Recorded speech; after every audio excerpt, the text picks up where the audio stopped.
My younger sister, Ray, begged me to donate my kidney to save her life. Because of my poor health, I refused. The risk was too high. From that moment on, my entire family turned against me.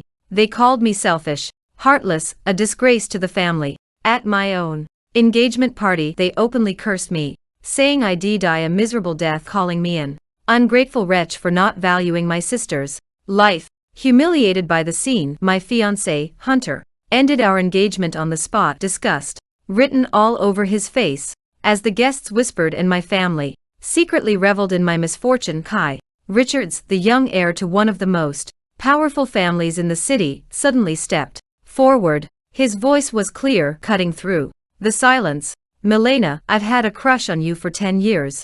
Will you marry me? Chapter 1. My younger sister, Ray, begged me to donate my kidney to save her life. Because of my poor health, I refused. The risk was too high. From that moment on, my entire family turned against me. They called me selfish, heartless, a disgrace to the family. At my own engagement party, they openly cursed me, saying I'd die a miserable death, calling me an ungrateful wretch for not valuing my sister's life. Humiliated by the scene, my fiancé, Hunter, ended our engagement on the spot. Disgust written all over his face. As the guests whispered and my family secretly reveled in my misfortune, Kai Richards, the young heir to one of the most powerful families in the city, suddenly stepped forward. His voice was clear, cutting through the silence. Milena, I've had a crush on you for 10 years. Will you marry me?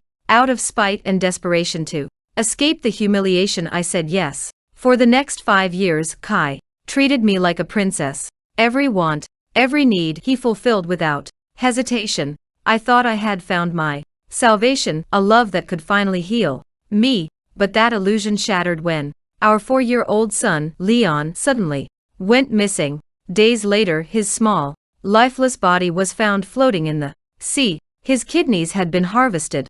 Grief consumed me, dragging me into an illness I couldn't recover from. My body was weak, my heart broken beyond repair. Late one night, unable to sleep, I passed by Kai's study and heard voices inside. A 4-year-old provides the finest kidney, wouldn't you agree? Kai, my father's familiar voice said. Now my daughter is saved. But tell me, Kai, does the cost weigh on you at all, sacrificing your own son for Ray? There was a pause, then Kai's cold, detached voice followed. Ray is the love of my life. A child born from a woman I never loved means nothing to me. My heart shattered into a million jagged pieces and my legs gave out beneath me. I slowly sank to my knees, gripping the cold wall for support, my trembling fingers barely finding purchase. The study door stood slightly ajar, and my father's voice continued to drift out, each word stabbing deeper into my already bleeding heart. Yes, Kai, you're right. After all, men don't endure pregnancies. One night's amusement and voila, a child. Leon's death is no big deal. You'll replace him easily. I froze. My breath caught painfully in my throat. I couldn't believe it. Those vile, heartless words came from my own father. Leon was his grandson, a bright-eyed boy who had once reached up to him with chubby hands and giggled at his silly faces. Yet now, Leon was nothing more than a means to an end, a convenient sacrifice to save his precious Ray. My father's voice darkened with irritation. Ray's been suffering from kidney failure for 5 years, waiting endlessly for the perfect match. If only Milena had agreed to donate back, then we wouldn't have had to drag it out this long. Kai's voice followed, calm and cold.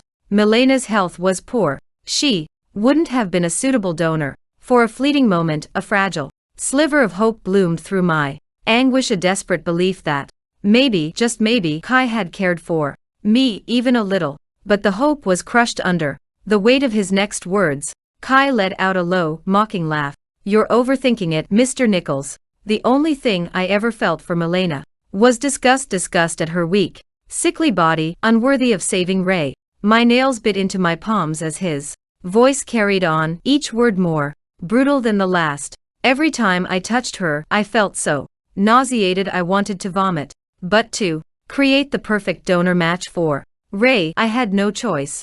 I had to force myself to father a child with her. My vision blurred, my entire world tilted on its axis. So this was the truth behind my marriage, an elaborate, carefully orchestrated scheme from the very beginning. 5 years ago, when I was set to marry my first love, Hunter, my parents had burst into the ceremony, uninvited, creating a scene so humiliating I could barely stand under the weight of their accusations. They called me selfish, ungrateful, a curse on the family. They screamed that I was destined to die a miserable, lonely death. Whispers rippled through the crowd, the weight of judgment crushing me from every direction. Hunter couldn't take the shame. With a single cold declaration, "This engagement is off," he turned and walked away, leaving me stranded, humiliated and alone on the stage. That was when Kai appeared. He stepped forward, cutting through the whispers like a blade. With his strikingly handsome face and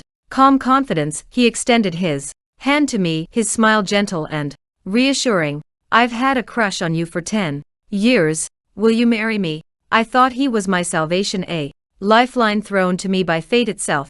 Only now, standing outside that study, did I finally understand the truth. The woman Kai had truly loved for over 10 years wasn't me. It was Ray. He married me for one reason: to create the perfect donor match for her. And when I gave birth to that match, my son, my sweet little Leon, they took his kidneys. They took my child from me, the child I carried, nurtured and cherished. I hated him. A scream clawed at my throat, but all that escaped was a choked sob. I clutched my chest, fists pounding against the floor, my cries swallowed by the thunder that roared outside. Lightning split the sky briefly, illuminating the empty hallway around me. Suddenly, a dark figure stepped out of the shadows. A hand gripped my arm, strong and unyielding, yanking me to my feet. "Let go of me." My voice cracked as I struggled. I knew who it was even before I turned Kai's personal bodyguard, Clayton. His grip tightened, his muscular arms like iron bands as he pulled me into a corner. His other hand clamped over my mouth, muffling my cries. No matter how hard I thrashed, he held firm, his face impassive. Through the narrow slit of the study door, I watched helplessly as Ray walked in. She smiled sweetly, her voice soft and saccharine. "Kai, thank you for finding me the perfect kidney donor." My stomach turned. She knew. She had always known. For 4 years, she'd smiled at me over cups of tea, played with Leon like the perfect doting, and all while seeing nothing more than 2 kidneys walking around in a little boy's body. Lightning struck again, its bright flash lighting up the study just in time for me to see Ray rise onto her tiptoes, arms looping around Kai's neck as she kissed him deeply. "Kai, you're so good to me," she purred. "You even got me my precious nephew's kidneys." How dare she? How dare they? My whole body shook with rage, every muscle trembling as I fought to break free, but Clayton's hand clamped down even harder over my mouth, silencing me completely. He wasn't rough out of malice or cruelty, perhaps fearing I would disrupt Kai and Ray's romantic moment. He held me there, convinced that keeping me quiet was the right thing to do. I bit him hard enough to taste blood, my teeth tearing into his flesh, but not a single sound escaped him. He didn't flinch, didn't loosen his grip. When I finally regained my senses, though still trembling and broken, I found myself feeling an odd sense of gratitude toward Clayton. Yes, I couldn't let Kai and the others know that I had discovered the truth. I had to stay silent, play along, pretend I was still blind. Only then could I have my revenge. Chapter 2. Clayton was emotionless, a bit slow-witted and mute. Kai treated him like a loyal, obedient dog. Every command given was executed without hesitation or question. Right now, Kai had tasked him with keeping a close watch on me, making sure I didn't follow my son into the grave out of sheer grief. "Honey, pull yourself together. Losing Leon hurts me too, but life must go on. We can always have more kids." Kai knelt beside the bed, his voice soft and coaxing, as if he were truly a heartbroken husband. I turned my back to him, my face buried in the pillow, silently shedding tears. My hatred burned so fiercely inside me that my teeth ached from clenching them too hard. I wanted to tear him apart with my bare hands, but I was too weak. His bodyguards, his power, there was no way I could take him down in a moment of fury. I needed a plan. A long one. Don't cry, love. Look at you. You've lost so much weight. And these bruises, what happened? Don't tell me you tried to hurt yourself. He trailed off, then sighed dramatically. I see now. It's all Clayton's fault for not watching you properly, isn't it? Kai put on his usual performance, a flawless blend of tenderness and concern, his hands brushing my hair, as if I were the most precious thing in the world. Whoever dares to harm you, I'll never forgive them. He stood, grabbed a whip from the wall and coldly ordered Clayton, shirt off. Kneel. Without hesitation, Clayton obeyed, sinking to his knees and pulling off his shirt to expose his broad back. The whip cracked through the air, and Kai struck him over and over, more than 10 times, until Clayton's back was a canvas of raw, bloody welts. Not once did he make a sound. When it was over, Clayton calmly put his shirt back on, returned to his position beside the bed and stood like a statue. Kai wiped the blood off his hands with a silk handkerchief, then cupped my face, his fingers cool against my skin. Millie, are you satisfied now? Will you finally talk to me? I gagged, turning my head to the side and spitting straight onto his designer suit. Oh dear, sorry, I said sweetly. My stomach's been acting up lately. Everything wants to come back up. Join me for breakfast, darling. The stench of bile and bitterness clung to him, and his expression briefly cracked before he forced a smile. I have a meeting, he said, using work as an excuse to flee. As soon as he left, I sat up. I had to check the surveillance footage. Leon had always wanted a cat. For his 4th birthday, I'd secretly arranged for a purebred British shorthair to be shipped from overseas. The cat hadn't arrived in time, but I had prepared everything. Cat food was tucked away in the storage room, and I had secretly installed surveillance cameras all over the villa, ready to watch the cat's every move. Once it arrived, Leon never got to meet that cat, but now those cameras had a new purpose. They might have caught glimpses of Kai's crimes, proof, evidence, anything, except Clayton was watching me like a hawk. I tried everything to make him leave, screaming at him, hurling insults, even slapping him across the face. Are you deaf? I said, get out. You're nothing but Kai's dog.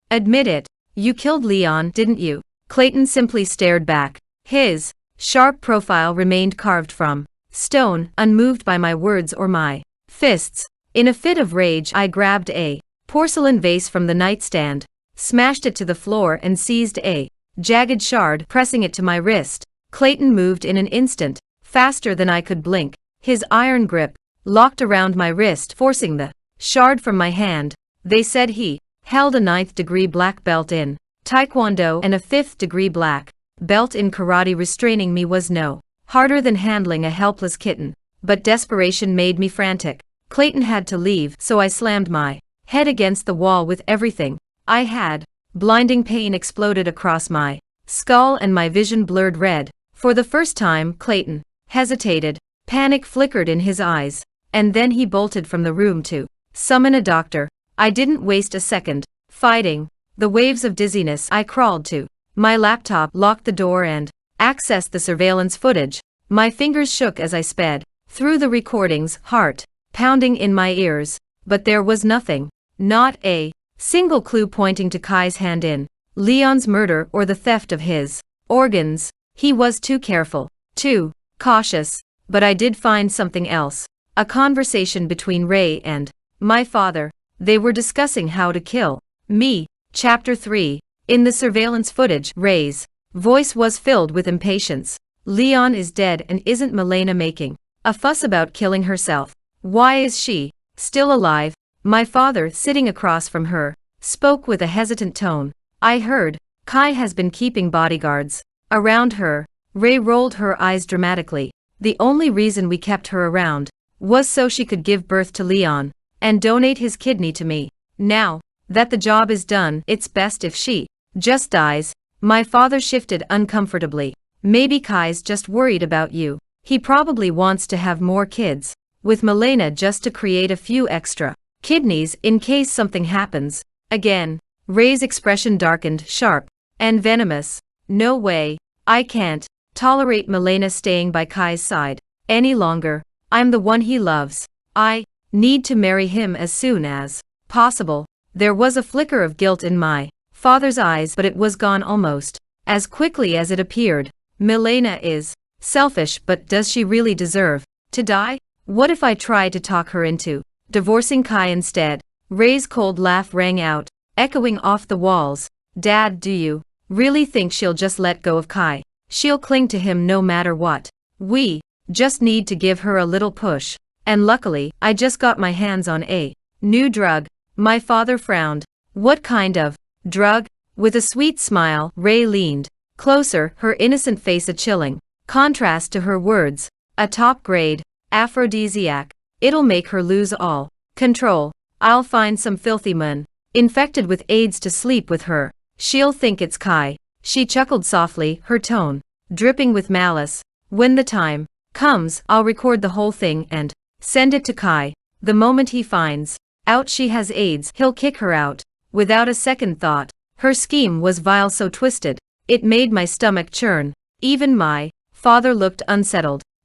Isn't that too much? You're seriously planning to find a man with AIDS? Ray's expression turned icy. There's nothing money can't buy. Don't try to stop me, Dad. Once I marry into the Richards family, you'll live the rest of your life in luxury. I'm not an ungrateful daughter like Milena. The next day, my mother suddenly appeared at my bedside, carrying a steaming bowl of porridge. Millie, you've rarely eaten lately. I made this myself. Eat it while it's warm. Her hands trembled slightly as she scooped up a spoonful, her gaze flickering uneasily. A terrible suspicion curled in my stomach. There was something in that porridge. It had to be the aphrodisiac Ray mentioned. Mom, my voice was barely above a whisper. Do you and Dad really think I'm ungrateful? My heart twisted painfully in my chest. Why did my own parents hate me so much? Why were they helping Ray destroy me? My mother sighed, her shoulders slumping. Back then, we asked you to donate a kidney to your sister and you refused. After you married Rich, we asked you to buy a villa for your brother and you wouldn't. The bitterness in her voice was impossible to miss, and it made my hands tremble. I was in poor health. The doctors said donating a kidney could have killed me. And even if it hadn't, I might not have saved Ray. I could have lost my life for nothing. As for Andy, he's a drunk, a gambler, and spends his days chasing women. If I'd given him money, he would have wasted it all. Mom, why can't you see that? My mother's expression flickered with conflict, but in the end her gaze dropped to the floor. Your father said, you're ungrateful, so you must be. He tells me what to do and I do it. He wanted me to make you this porridge, so eat it. The pain in my chest was unbearable, suffocating. Without hesitation, I swiped my hand across the tray, sending the bowl crashing to the floor. My mother's shocked expression only made the knot in my throat tighten. I staggered to my feet, stumbled to the wine cabinet and grabbed a random bottle. With a jerk, I pulled out the cork and drank directly from it. Screw your porridge. My voice was hoarse. Leon is gone. Just leave me alone and let me drink in peace. I was deliberately putting on a show, baiting Ray into spiking my wine instead. It would make things easier for me later. Sure enough, exactly 1 week later, Ray showed up at my door, smiling sweetly and holding a crystal wine glass. Sis, this is a 2008 Lafite. Give it a taste. 2 hours earlier, I had already seen her sneaking into the kitchen and slipping something into the wine through the surveillance cameras. Now she stood before me, dressed in an haute couture gown, her makeup flawless, her posture radiating confidence.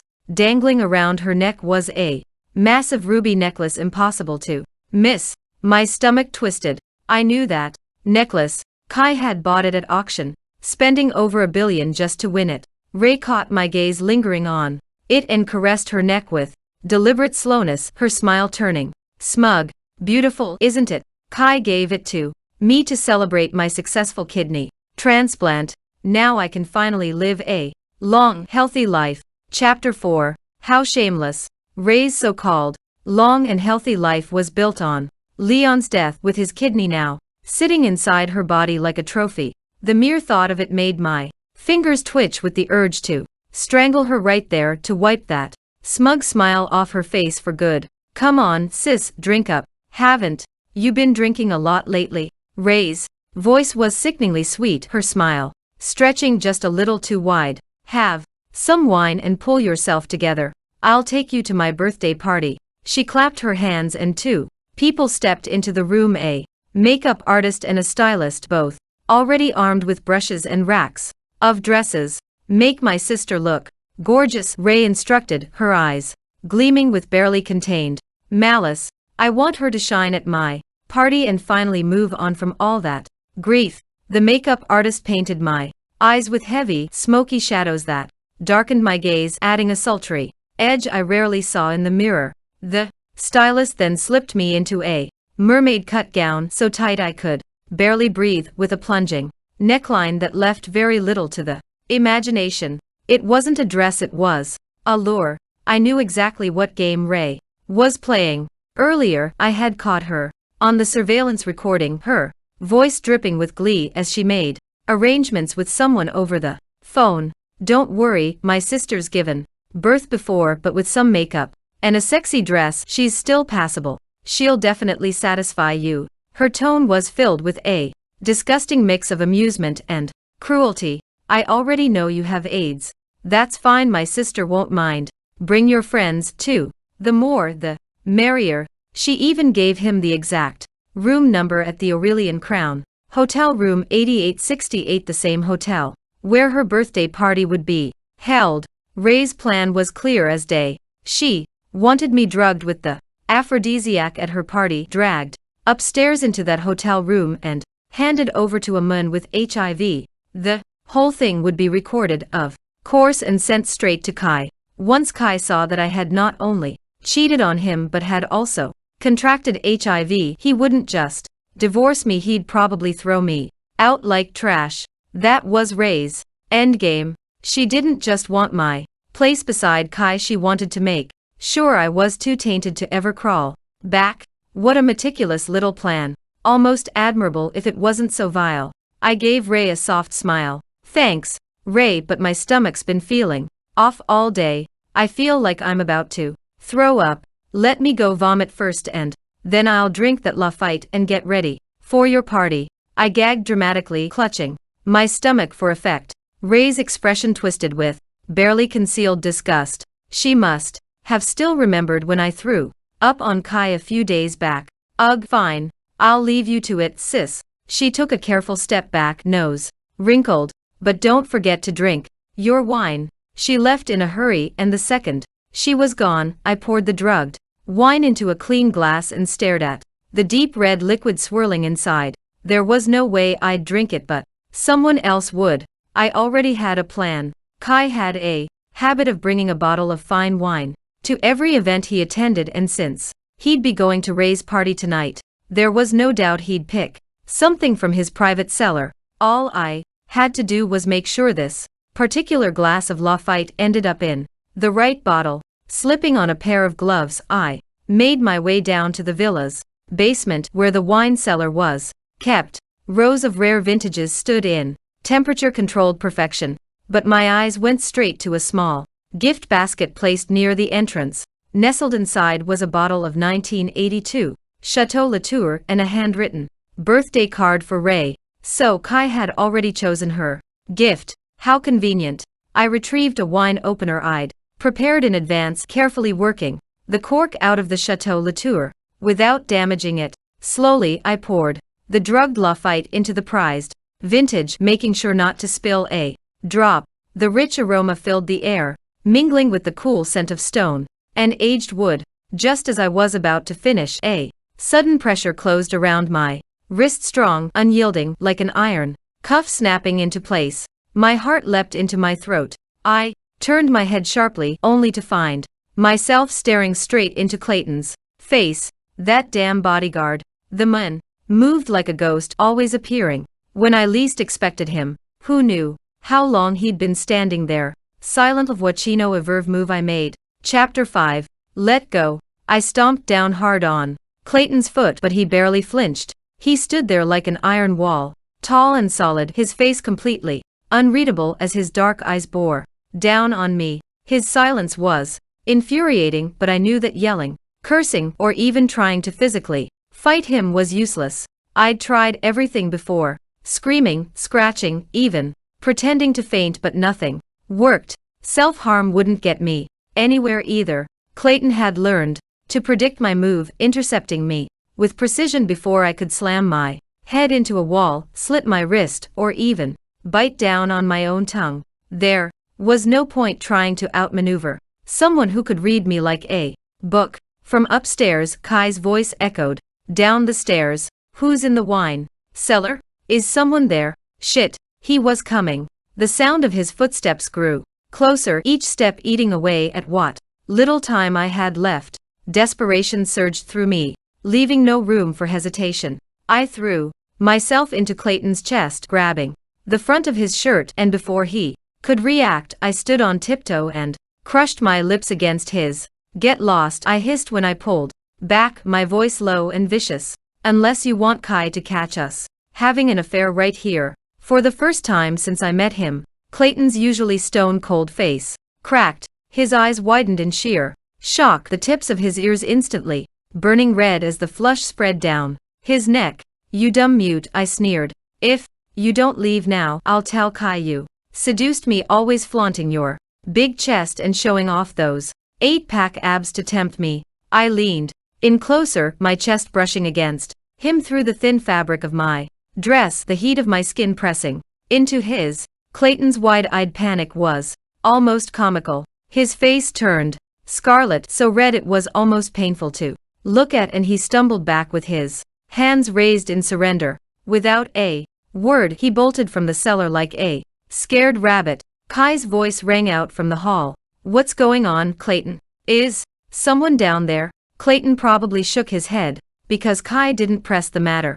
His tone, however, grew sharper. I told you to keep an eye on my wife. How could you leave your post without permission? Forget it. Just grab the gift I prepared for Ray from the wine cellar and then go wake Milena. We're taking the Burgundy Rolls-Royce tonight. We're heading to Aurelian Crown Hotel. While Kai barked his orders, I hurried to finish what I'd started. The aphrodisiac lace Lafite was already inside the Chateau Latour bottle. All that was left was to reseal it. I carefully replaced the cork, sealed the top with a layer of wax, and pressed the original stamp back into place. The bottle looked flawless, as though it had never been touched. Clayton stepped back into the wine cellar, lingering awkwardly behind one of the racks as though hiding from me. He couldn't even look me in the eye. I reached out and pinched his chin between my fingers, forcing him to face me. For a mute, you're actually kind of handsome. The way his long eyelashes trembled like the delicate wings of a moth caught in a storm made me laugh. So that was his weakness. He couldn't handle teasing. Flustered and thoroughly defeated, Clayton obediently picked up the gift basket containing the Chateau Latour and delivered it to Ray. Later, at the hotel, Ray's delighted squeal was enough to make me nauseous. Oh my, Kai, you're so sweet. You took time out of your busy schedule to come to my birthday party, and you even brought my favorite Chateau Latour. Kai's response was as lukewarm as ever. Of course, but mostly, I came to keep your sister company. These two hypocrites. They were putting on a whole act, pretending to be polite and distant in front of me. I bet they'd already slept together more times than I could count. The sight of them acting so innocent made me sick. I stepped forward, snatched up the Chateau Latour and held it up. I want a drink. Open it. Let's all have some right now. Ray's smile stiffened for just a moment before she quickly covered it with a pout. She turned to Kai with wide, pitiful eyes. Kai, this is your gift to me. A bottle like this costs hundreds of thousands. I didn't give her a chance to finish.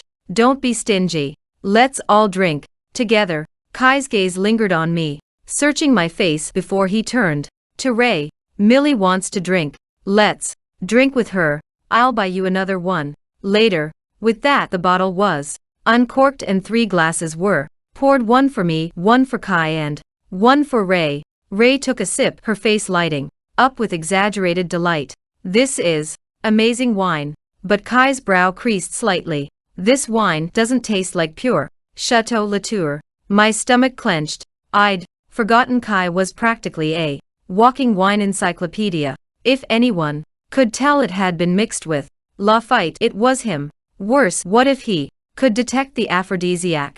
But after a moment of hesitation, Kai said nothing. Instead, he tipped back his glass and drank the whole thing in one go. Ray was nearly finished with hers, too. She glanced at me, frowning slightly. Why aren't you drinking? I fumbled deliberately, pretending to lose my grip. The glass slipped from my hand, shattering into pieces on the floor. Oh no, Ray shrieked, leaping back as wine splattered her expensive dress. Milena, you got my dress all wet. You did that on purpose, didn't you? Sorry, I murmured, pressing a hand to my forehead. I didn't sleep well last night.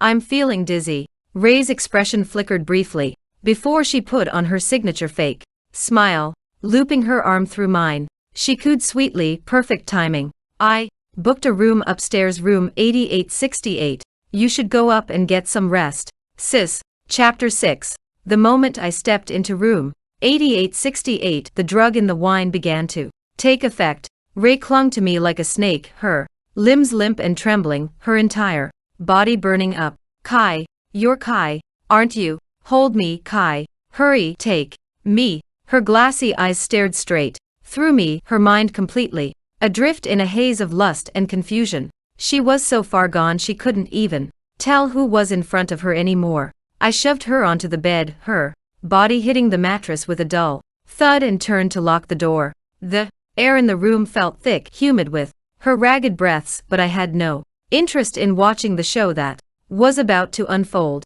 Out in the hallway, footsteps echoed, slow and deliberate. A group of men swaggered down the corridor toward me, their hair dyed in garish shades of green, purple and orange. Nose rings, earrings, chipped nails. Even from several feet away, I could smell the rank mix of sweat, alcohol, and stale smoke clinging to their skin. One of them let out a low whistle as they passed me, eyes raking up and down my body like I was a piece of meat on display. I didn't react. My gaze slid down to the key card one of them twirled between his fingers. Room 8868. So these were Ray's special guests, the HIV-infected men she'd hired for her little scheme. I stood there, watching silently as they approached the door. Behind it, Ray writhed helplessly, too far gone to even recognize her own reflection. In her drugged stupor, anyone who walked through that door would become Kai in her eyes. What happened next was obvious, and it had nothing to do with me. I hadn't bought the drugs, I hadn't booked the room, and I most certainly hadn't invited those men. Ray had set the trap all by herself. Now she would drown in it. Ray, Kai's voice suddenly rang out behind me, low and hoarse, startling me so badly my heart slammed into my ribs. Damn it, why was he here now? He staggered toward me, his footsteps uneven, his normally sharp gaze clouded with confusion and heat. The drug was hitting him too. His pupils were dilated, his face slightly flushed. What are you doing here? His voice slurred as he reached out, brushing his fingers against my arm. Are you waiting for me? He was so out of it he couldn't even tell who I was. He thought I was Ray. Originally, my plan had been simple: let Ray contract HIV from her hired men, then let her unknowingly pass it to Kai during one of their secret rendezvous. But now, looking at him swaying in front of me, a new idea sparked in my mind. Why let Ray do the dirty work when I could punish him myself right here, right now? Without hesitation, I dragged him down the hall and booked another room. When the door clicked shut behind us, I hooked a finger into his tie and tugged, pulling him toward the bed. He stumbled into me, his breath hot against my neck, the smell of wine and desire rolling off him in waves. Ray, you smell so good. Revulsion churned in my stomach, but I didn't let it show. With all the force I could muster, I shoved him backward. Kneel. Like a puppet with its strings cut, Kai crumpled to the floor, his knees hitting the carpet with a muted thud. When he looked up at me, it was with a sickeningly eager smile. Feisty. I like it. I slapped him hard across the face, the sharp crack echoing through the room. His gold-rimmed glasses flew off, landing somewhere near the dresser. A vivid red handprint bloomed on his refined, elegant face. To my disgust, his eyes darkened. With pleasure, his lips parting in a low moan. Baby, that's all you've got. Hit me harder. Bile rose in my throat. Had he and Ray been playing these twisted games behind my back? These two were even filthier than I'd imagined. I slapped him again and again. The sharp sounds filled the room, mingling with his ragged breaths and low, sick laughter. When my palm ached from the impact, I switched to my fists, driving them into his face until streaks of blood marred his once handsome features, but the bastard only grinned wider, his eyes gleaming with manic excitement. Baby, you're incredible. Disgusting freak. Only a monster like him could rip his own son's kidneys out and hand them to the woman he loved without a trace of remorse. The inferno of hatred inside me roared to life, burning through every ounce of restraint. My hands weren't enough, I needed more. I kicked him, the sharp heel of my shoe digging into his thigh, his side, his stomach. Each impact drew another filthy moan from his lips. Oh baby, your high heels. God, they feel amazing. I wanted to vomit. Grabbing the nearest thing within reach, a charging cable coiled on the nightstand, I wrapped it around my hands and swung it down with all my strength, the thin wire leaving red welts across his chest and arms. You sick bastard. My voice shook with rage, each word punctuated by another lash. How dare you kill Leon? Give me back my... Chapter 7. Kai writhed on the carpet like a maggot drenched in filth, every twitch of his body as grotesque as the man himself. Outside, thunder cracked and a flash of lightning illuminated his twisted, exhilarated face. He was laughing, hoarse, breathless, and utterly unrepentant. Who? Leon. Ha! He served his purpose. His kidneys saved you, baby. The words were gasoline poured directly onto the fire raging inside me. My hands trembled with fury as I lashed him harder, the charging cable snapping in half from the force. Without missing a beat, I grabbed a soaked towel from the bathroom and continued whipping him, the wet fabric smacking against his skin with a brutal crack. Kai shrieked, then laughed, the sick sound ringing in my ears. Leon had to die. Too bad I couldn't kill him myself, but I watched every second of his dissection. They cut out his kidney while he was still alive because, you know, a living donor's kidney is always the best. A searing pain twisted deep in my chest, sharp enough to steal my breath. Leon, my precious son. Did they really cut him open while he was still breathing? How much agony did he suffer before his tiny body gave out? Did he cry for me? Did he scream for his mother while they sliced him apart like a piece of meat? The image alone shattered me. My vision blurred with tears and my grip on the towel grew so tight my knuckles ached. Hot tears streamed down my face, but the grief only fed the inferno inside me. Bastard! My scream ripped through the room, raw and jagged. Give me back my son's life. I struck him again and again until my arms felt like they would snap under the strain. Then I wrapped a towel around his neck, twisting it tightly. Only then did Kai's smug expression flicker into fear. His bloodshot eyes bulged, his tongue pushing between his lips as he gasped, like a fish dragged onto dry land. And no, I can't breathe. Stop. But I couldn't stop. Sanity had long slipped through my fingers, leaving only one relentless burning desire. Kill him. Make him pay. Bury him with Leon. Another crack of thunder roared outside, rattling the windows as rain pounded against the glass. The storm outside howled, drowning out Kai's choking gasps. Just as his eyes started rolling back, the door burst open with a loud bang. Clayton stormed in, his heavy footsteps shaking the floor. He grabbed me, fingers pressing into pressure points on my wrist, forcing me to release my grip.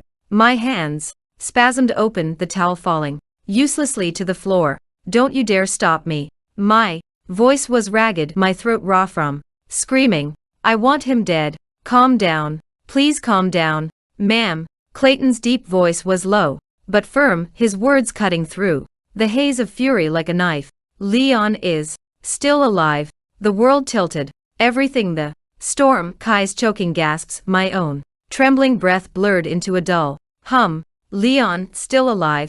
Where is he? Where's Leon? My words came out in a desperate rush, emotions crashing over me like a tidal wave. Disbelief, hope, fear, joy. My heart pounded so hard I thought it might burst, but I forced myself to focus. Out of the corner of my eye, I saw Clayton kneel beside Kai, swiftly positioning him on his back and starting CPR with expert precision. His movements were fluid, practiced too, competent for the bumbling, harmless bodyguard I thought I knew. This wasn't the Clayton I remembered. The tall, simple-minded brute was gone. In his place stood someone else, entirely someone whose sharp, focused eyes gleamed with cold intelligence. His tightly fitted black clothes stretched over lean muscle, radiating quiet strength, his every movement controlled and efficient. He wasn't just a bodyguard. He was a predator lying in wait. Who are you really? I demanded, my voice trembling, despite my best efforts to stay composed. Clayton didn't answer right away, too focused on resuscitating Kai. After a tense moment, Kai sucked in a sharp breath, his limp body convulsing slightly as air returned to his lungs. He hadn't died, only lost consciousness. For a moment, Clayton stood, gently taking my arm and guiding me out of the room. Once the door clicked shut behind us, he finally spoke in a low voice. I'm an undercover agent. I infiltrated the Richards family to investigate Kai's criminal activities. His company is deeply involved in illegal dealings. Mrs. Richards, were you aware of this? I shook my head. No, I hadn't known. Between my own illness and taking care of Leon, I'd had no energy left to keep track of Kai's business affairs. None of that mattered right now. There was only one thing I needed to know. Where's Leon now? Clayton's gaze softened slightly. Don't worry, Mrs. Richards. He's safe. We placed him in a daycare near the police station under full protection. He's completely unharmed. A broken laugh burst from my throat, half sob, half disbelieving relief. My legs nearly gave out under me. Really? You're not lying? I wouldn't dare lie about this, ma'am. His voice was steady, the weight of his sincerity grounding me, even as I trembled. When I discovered Kai's plan to harvest Leon's kidney, I coordinated with the police to switch Leon out in secret. The surgery Kai watched on the live feed, that wasn't Leon. It was a 3D printed human model. The ground swayed beneath my feet. Then, whose kidney did Ray receive? Clayton's expression didn't change, his tone perfectly neutral. A pig's kidney. My mind blanked for a moment. What? This year, Arlington University's research team developed experimental technology allowing pig kidneys to be transplanted into humans. It hasn't been fully approved for clinical use yet, but Ray, well, she's a perfect test subject. My mouth opened, then closed. I could hardly process what I was hearing. Clayton's calm voice carried on. The technology is still unstable, though. It's unclear how long the kidney will function in her body. At best, she'll need a second transplant soon. Chapter 8. I bet Ray still didn't know the truth. She was probably still believing the kidney inside her came from a healthy, innocent 4-year-old boy, believing that this stolen organ would guarantee her a long, healthy life. Realizing this, some of my hatred toward her ebbed just a little. Damn it. Room 8868. Call the police now. My voice rang out sharply as I sprinted down the hall toward the room, but I was too late. The door swung open just as I arrived and the group of men staggered out, sweaty, disheveled and fully satisfied. They were pulling up their pants, grinning to themselves, their eyes dull and empty like used-up husks. Clayton moved swiftly, his expression cold and professional as he subdued each of them in turn. Within seconds, they were handcuffed and lined up against the wall, ready to be handed over to the authorities. The air in the room was thick with the stench of sweat, alcohol, and something darker. I stood at the threshold, hesitating, bile rising in my throat. Ray lay sprawled across the bed, completely naked, tangled in sweat-dampened sheets. Her face was flushed, her lips curled into a lazy, intoxicated smile. Kai, that was amazing, she murmured dreamily. I want more. The words made my stomach churn, but I forced myself to approach her, covering my mouth and nose. With one hand, I shook her shoulder roughly. Wake up, Ray. Wake up now. We need to get you to a hospital. She stirred lazily, rolling onto her side with a soft sigh. Kai, this was my first time. You have to take responsibility for me, okay? I froze. Her first time. The thought flickered through my mind for only a second. Ray and Kai had never slept together before, but there was no time to dwell on it. Right now, the priority was getting her to the hospital. She was still my sister and I couldn't stand by and watch her die no matter how much I despised her. I dragged her into the car and sped toward the hospital, my fingers white-knuckled around the steering wheel. Halfway through the drive, Ray finally stirred awake. Stretching her arms above her head, she yawned lazily, her voice dripping with that sickly sweet tone she always used when she thought she was the center of the universe. What's the rush, sis? I just slept with Kai. Are you trying to crash the car and kill us both? Her shamelessness stripped away any lingering sympathy I might have had. Gritting my teeth, I tried to explain what really happened, that it wasn't Kai she'd been with but a group of HIV-infected men. But Ray only laughed, cutting me off before I could finish. Wow, sis, you're really grasping at straws now, huh? She leaned back in the passenger seat, smirking. You're the one who slept with HIV-positive guys, but now you're saying it's me. Please, I was totally sober. I know exactly who I slept with. It was Kai. Don't believe me? Look. She unlocked her phone and waved it triumphantly in my face, scrolling through a series of messages from Kai. Baby, you were amazing tonight. You know exactly what I like. We're so in sync. We went a little too rough tonight. My neck still hurts. Next time, let's make it even kinkier. I stared at the screen, speechless. The cruel irony left me breathless. Kai had taken the aphrodisiac too, and in his drugged state he had mistaken me for Ray. Even now, he still thought the beating I gave him was some kind of twisted sex game. Ray grinned, completely oblivious to how close she'd come to death. See that? Kai and I are meant to be. You should really hurry up and divorce him. There's no place for you anymore. Her eyes sparkled with malice, but her voice took on a syrupy sweetness as she leaned in closer. Otherwise, she paused, her grin widening. I'll spread the word that you have AIDS. Let's see how long you can hold your head up after that. I turned to look at her, any last traces of pity or sisterly affection dissolving into nothing. There was only cold detachment left. But Ray, drunk on her own arrogance, only grew bolder under my silence. What are you staring at? Think you're better than me just because you're smarter? You've always looked down on me, haven't you? Her voice climbed higher, shriller with each word. But look at you now, a pathetic loser. She leaned back, her smile vicious. Dad didn't love you, Mom didn't care about you, you're precious. Leon is dead and your husband can't stand you. Face it, you're nothing. Nothing but a miserable, worthless loser. She threw her head back and laughed, the sound grating like nails on glass. Me? I'm at the top of my game. I'm healthy, I'm beautiful, and I'm about to marry rich. Kai will worship me, he'll treat me like a queen.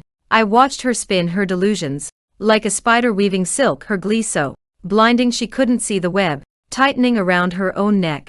I couldn't help it, I laughed too. Cold, quiet, and full of pity she didn't deserve. All right then, I said softly. I'll be Waitino to see how that turns out. Chapter 9. After an entire month of believing I had lost him forever, I finally saw Leon again. At the daycare across from the police station, he ran toward me with his little arms outstretched, his sweet, childish voice calling out, Mommy. Tears blurred my vision as I scooped him up, holding him as tightly as I could, kissing his soft cheeks over and over. In that moment, all the pain, all the exhaustion, all the darkness seemed to fade. As long as Leon was alive, as long as I could hold him again, life still had meaning. Mommy, this school is really nice. The teachers and the principal are so good to me. Leon looked up at me with his bright, trusting eyes. But I miss you. I want to go home. My heart clenched painfully. How could I tell him the truth? That his own father wanted him dead. That home was the most dangerous place he could be. Forcing a smile, I brushed his hair gently. Sweetheart, Daddy and Mommy are really busy right now. We don't have time to take care of you every day, so you need to stay here a little longer, okay? I cupped his face, trying to etch every detail into my memory. Be good, listen to your teachers and get along with everyone. I promise in 2 months I'll come and take you home. 2 months. That was all the time I had to work with Clayton to gather enough evidence and completely bring Kai down. Time's up. Clayton's voice was quiet but firm. We need to go now, or Kai will start wondering where you've been. I reluctantly let go of Leon, watching as the daycare teacher led him back inside. Even as the door closed behind him, he kept turning back, waving at me with his tiny hand. I clenched my fists, swallowing down the lump in my throat. On the way back, Clayton broke the heavy silence. There's something you need to know. Kai has long been involved in an organ trafficking network across the states, but he's incredibly careful so far. We haven't been able to gather solid evidence. I turned to him, stunned. Organ trafficking? Clayton nodded grimly. The undercover agents we sent before, none of them made it out alive. A chill ran down my spine. My mind raced and suddenly, puzzle pieces began clicking into place. Things I never knew had connections. The housekeepers who never lasted more than a few months. Kai's assistants who either disappeared or had sudden accidents. Even Leon's tutors, one was hit by a car, another choked to death, and one supposedly died from tetanus after a cat scratch. A sickening realization crept over me. Could they all have been undercover agents? My voice came out barely above a whisper. Clayton's expression darkened as he nodded. Some were, some weren't. Kai is extremely paranoid.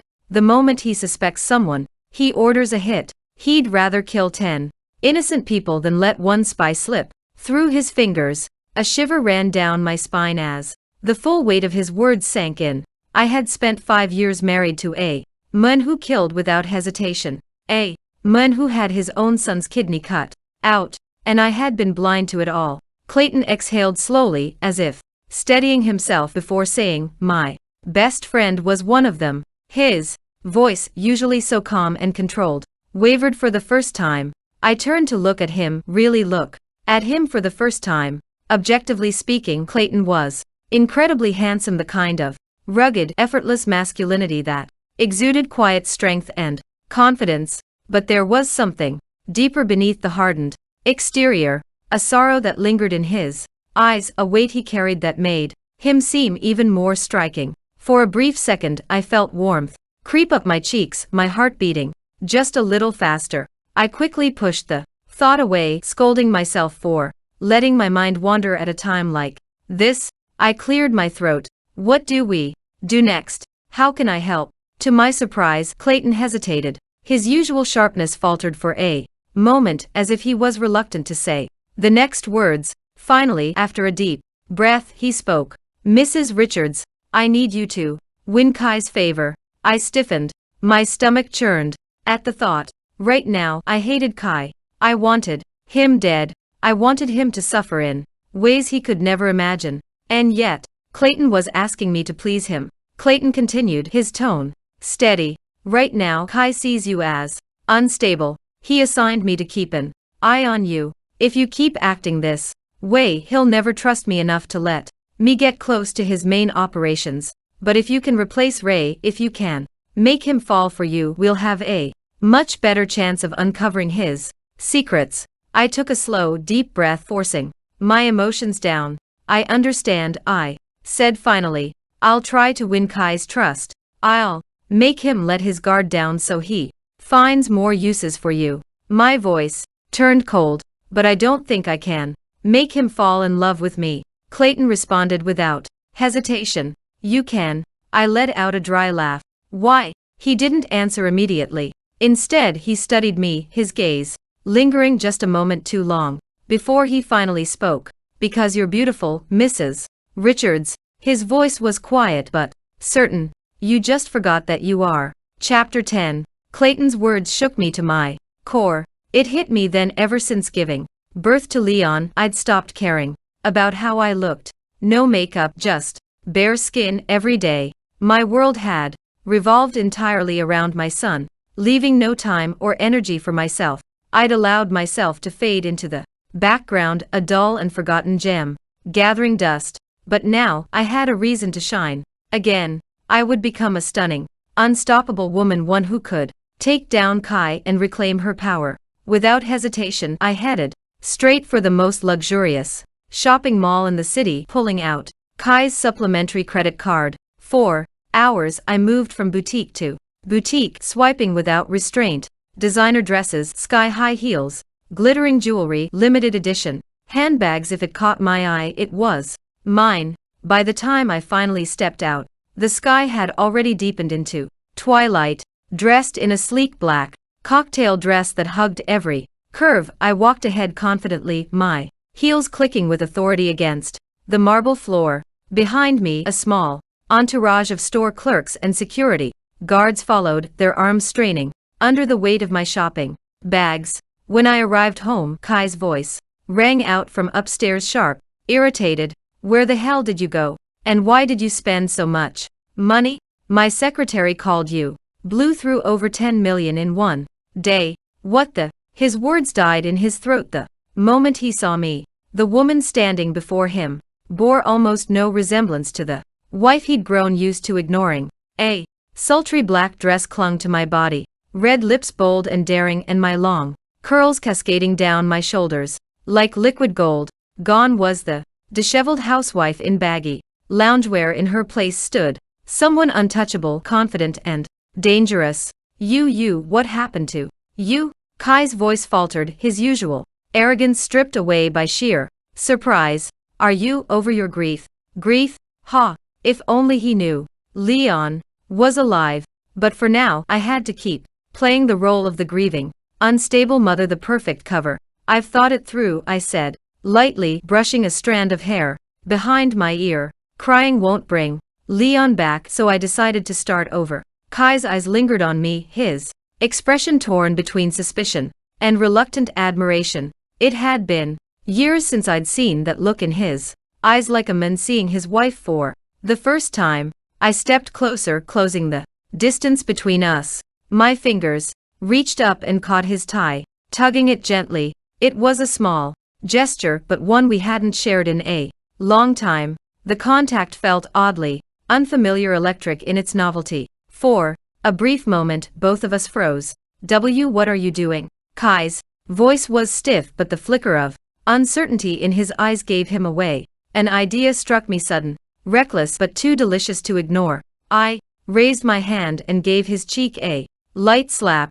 Oh, don't be so cold, I pouted, the playful lilt in my voice making him blink in confusion. I was just trying to fix your tie. What's with that reaction? Kai stood there, stunned, his hand slowly coming up to touch his cheek, as if unsure whether I'd actually hit him. His disbelief was almost comical.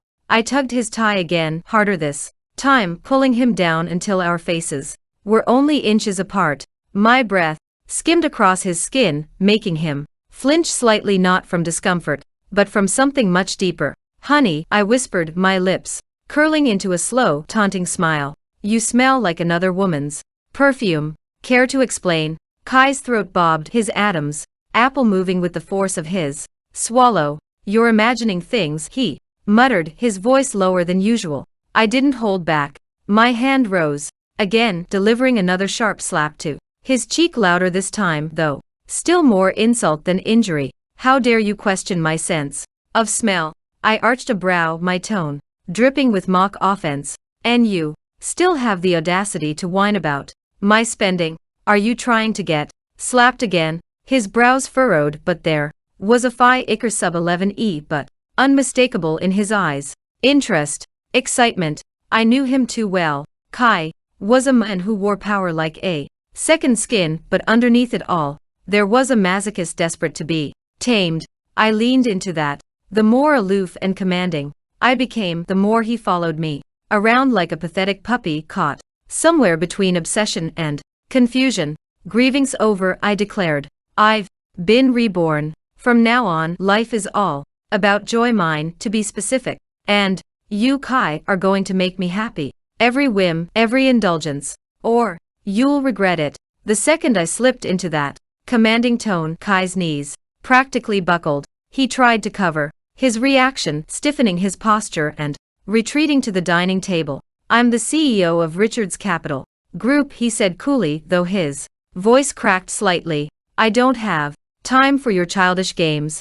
I plucked a rose from the vase on the table, snapped off its head and tossed it at his face. The petals brushed his skin, but the thorn left a thin scratch just sharp enough to sting. Pathetic, I sneered, standing over him. You can't even please your own wife. What good are you for anything else? His expression hardened, but his body betrayed him, tense above the table but trembling below it, where my foot had slid onto his knee. The toe of my high heel trailed along his thigh, slow and deliberate. Honey, what are you doing? His breath hitched, fingers clenching the edge of the table. I moved closer, my nails tracing the scratch on his face, the sharpness of my touch making him shudder. Does it hurt? I whispered. This is nothing. Make me angry again and I'll show you real pain. I leaned in, my lips brushing the shell of his ear. I'll make you kneel, whip you until you beg, choke you until you cry, and if you even think about complaining, I'll shove a golf ball in your mouth so you can't say a word, just drool. His whole body shook, half in fear, half in eager anticipation. Scared? And no, I'm not scared. Honey, your foot, it's cold. He grabbed my ankle, cradling my foot against his chest, his chin brushing the tip of my shoe. His grip was firm, but there was no mistaking the perverse reverence in the way he held me, like a man worshipping something far beyond his reach. I crossed my arms, smirking down at him. My foot stayed exactly where it was planted, on his pride. Then, a shrill scream shattered the moment. What the hell are you two doing? Ray stood at the doorway, her face twisted in shock and fury, her tremblino fino oentino riot at us. Chapter 11. Ray was on the verge of losing her mind. She had convinced herself that Kai was deeply in love with her, that he would finally kick me to the curb and make her the new Mrs. Richards. Never in her wildest dreams did she expect to walk in and see Kai cradling my foot with both hands like a devoted servant. The most ridiculous part, she had no right to say a word. On paper, I was still Kai's wife. When I got close to him, when I touched him, Ray was nothing more than a helpless bystander. Tears welled up in her eyes before spilling down her cheeks in thick, messy streaks. Her legs gave out and she collapsed to her knees, sobbing loudly, her shoulders shaking with every ragged breath. Kai, that pathetic excuse for a man, had always been greedy, lusting after the thrill I gave him while still yearning for the one woman who had always been just out of reach. He was desperate to run to Ray, to hold her, to soothe her, but with me standing right there, he didn't dare move a muscle. I wasn't about to give him the chance either. Grabbing a chair, I dragged it noisily across the floor and sat down right in front of Ray, crossing my legs with deliberate elegance. Looking down at her from my perch, I gave her a slow, amused smile. What's with all the crying? Something on your mind? Come on, tell me all about it. Her sobs grew louder, her pitiful gaze flickering toward Kai, silently begging for him to come to her side. Kai's foot shifted ever so slightly, like he was preparing to step forward, but the second I shot him a sharp glare, he froze and stepped back. Instead, what's the rush? I said lazily. If you want to come over, kneel down, crawl. The sheer authority in my voice sent a visible tremor through his legs, and for a split second I could see the urge to obey flash across his face, before he caught himself. Ray's face twisted in disbelief. She couldn't reconcile the image in front of her, the cold, aloof CEO she adored, standing there trembling like a scolded puppy. Are you insane? How can you talk to Kai like that? She screeched, her voice shrill with rage. I chuckled softly, my gaze icy and unbothered. Honey, I said, not looking at Kai. As I spoke, were you trying to butt in? While us sisters are having a chat. Kai fumbled for a response, visibly torn between wanting to please me and placating Ray. I wasn't planning to, he stammered. Ray is your sister, after all. I just thought I should check on her. I didn't give him the chance to finish.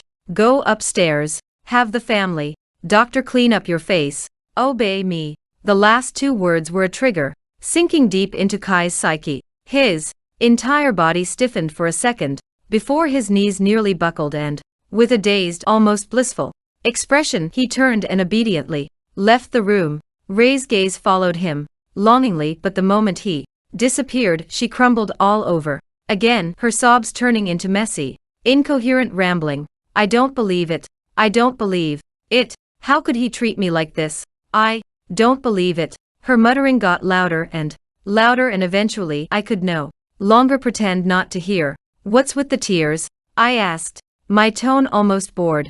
Don't tell me you've actually fallen for my husband? Ray's emotions were so raw, so uncontrollable that she blurted out, without hesitation. So what if I have? I'm the one who deserves Kai more. We've known each other for 10 years. Back then, I was a student and he came to my university to give a lecture. Her voice cracked, but she kept going. Some thugs saw he was rich and cornered him in the back alley. If I hadn't stepped in, Kai would have been beaten to death. Her story tugged at something faintly familiar in the back of my mind. The back alley of your university? I asked slowly. 10 years ago, you said. That year, Ray had just started university and I had gone to visit her, bringing her care packages filled with everything from snacks to self-defense gear. I'd always worried about her habit of making shady friends at clubs, so I'd bought her pepper spray and other safety gadgets, though I doubted she ever used them. That day, when I walked through the back alley near her campus, I'd heard her scream for help. Without thinking, I'd pulled the pepper spray out of my bag and rushed toward the sound. I remembered seeing Ray surrounded by a group of thugs, 7 or 8 of them at least, and beside her stood a man in a sharp suit, looking completely out of place in that grimy alley. But I hadn't gotten a clear look at his face. All I'd cared about was getting Ray to safety. I charged in, spraying the thugs into a coughing, blinded frenzy before hauling Ray to her feet. The man had already collapsed by then. By the time the ambulance arrived, both Ray and the stranger were unconscious. I stayed at the hospital until the middle of the night, making sure Ray was safe before heading home. It had been 10 years since that day. The memory had faded, half buried under everything that followed. But now, listening to Ray piece together her version of the story, I finally realized the truth. The man I had saved that day, the well-dressed stranger Ray took credit for rescuing, hadn't just been anyone. It had been Kai. All this time, Ray thought she was Kai's savior, but the truth was I was the one who saved his life. Chapter 12. Are you sure it was you who saved Kai? My voice cut through the air as I fixed Ray with a piercing stare. Of course it was me, she snapped, though the flicker of uncertainty in her eyes betrayed her. I was the only one there. I saved him. Then I passed out. When I woke up, we were both in the hospital. I leaned in slightly, refusing to let her off so easily. How many thugs were there? What did you use to fight them off? Did anyone else see you? The questions landed like blows, and Ray's bravado crumbled with each one. Her answers grew weaker, her voice trailing off as her confidence drained away. I don't remember, she muttered, eyes darting nervously. It was so long ago, but it was definitely me who saved him. Who else could it have been? I was the only one there. I let out a low, mocking sneer. Why so nervous? Scared I'll tell Kai the truth, that it was me who showed up just in time and saved both of you with pepper spray. Ray's face twisted in fury, her temper snapping like a frayed wire. You're lying, she shrieked, voice shrill and unhinged. You're just jealous. Jealous that I saved Kai. You're afraid he'll realize he loves me, so now you're trying to steal the credit. I stepped closer, my smile cruel and razor sharp. Ah, look at you. Screeching like a shrew. No wonder. Kai's bored. My voice dropped into a silky purr, each word soaked in contempt. This is why he's so over you. You're crude, loud and quick to throw a fit. Kai likes gentle, obedient, sweet things. You, dad and mom spoiled. You rotten. You could never be the woman he wants. Of course, the truth was far more twisted than that. Kai wasn't drawn to sweetness and light, he craved the opposite. What thrilled him was being controlled, humiliated, dragged to the edge of pain and pleasure until he didn't know which was which. This had been his dirty little secret, one he'd never let the world see. To outsiders, he wore the mask of a cold, dominant Sigma. No one would ever guess how much he ate to be tamed. Ray didn't understand any of that, but my words, laced with condescension, struck a nerve. Her competitive streak flared to life, and her desperation to reclaim Kai's affection ignited into reckless action. That night, she slinked into Kai's study, determined to remind him of the woman she thought he wanted. Dressed in the skimpiest lingerie imaginable, complete with a fluffy cat tail and matching ears, she crawled across the floor on all fours, swaying her hips with exaggerated flair. Kai, I'm your little kitty, she purred, her voice syrupy sweet and breathy with forced innocence. She pawed at the air as she approached his desk, eyes wide and eager. You can do anything you want to me. I'll be so obedient. Meanwhile, I was comfortably sprawled in my own bedroom, watching the entire performance unfold through a hidden surveillance feed. I laughed so hard I lost my balance, accidentally leaning back against Clayton's chest. His body was warm and firm, but there was a surprising softness in the way his muscles gave just slightly beneath me, like they were built for both power and comfort. Oops, sorry, I murmured, straightening up quickly. It's fine, Clayton said, though the faint flush coloring the tips of his ears told a different story. Every night we sat together like this, reviewing the day's surveillance footage, piecing together clues in our search for evidence that would expose Kai's crimes. Tonight was no different, except for Ray's embarrassing display. Clayton's voice broke the silence. I was nearby when you talked to Ray today. I heard everything. His tone was calm, but there was an unmistakable sharpness in his eyes. So, it was you who saved Kai 10 years ago? Yeah, I'm sure of it, I said, my voice steady with conviction. He nodded, his expression thoughtful. Good. That gives us an opening. A big part of why Kai was drawn to Ray was because he believed she saved his life. If we make him realize it was actually you, it'll shatter that illusion. I met his gaze. All right, what do we do next? Clayton's brow furrowed for a moment as he considered. Then, a determined glint flashed in his eyes, sharpening the lines of his handsome face. We need to track down the thugs from back then, he said firmly. Force them to tell the truth.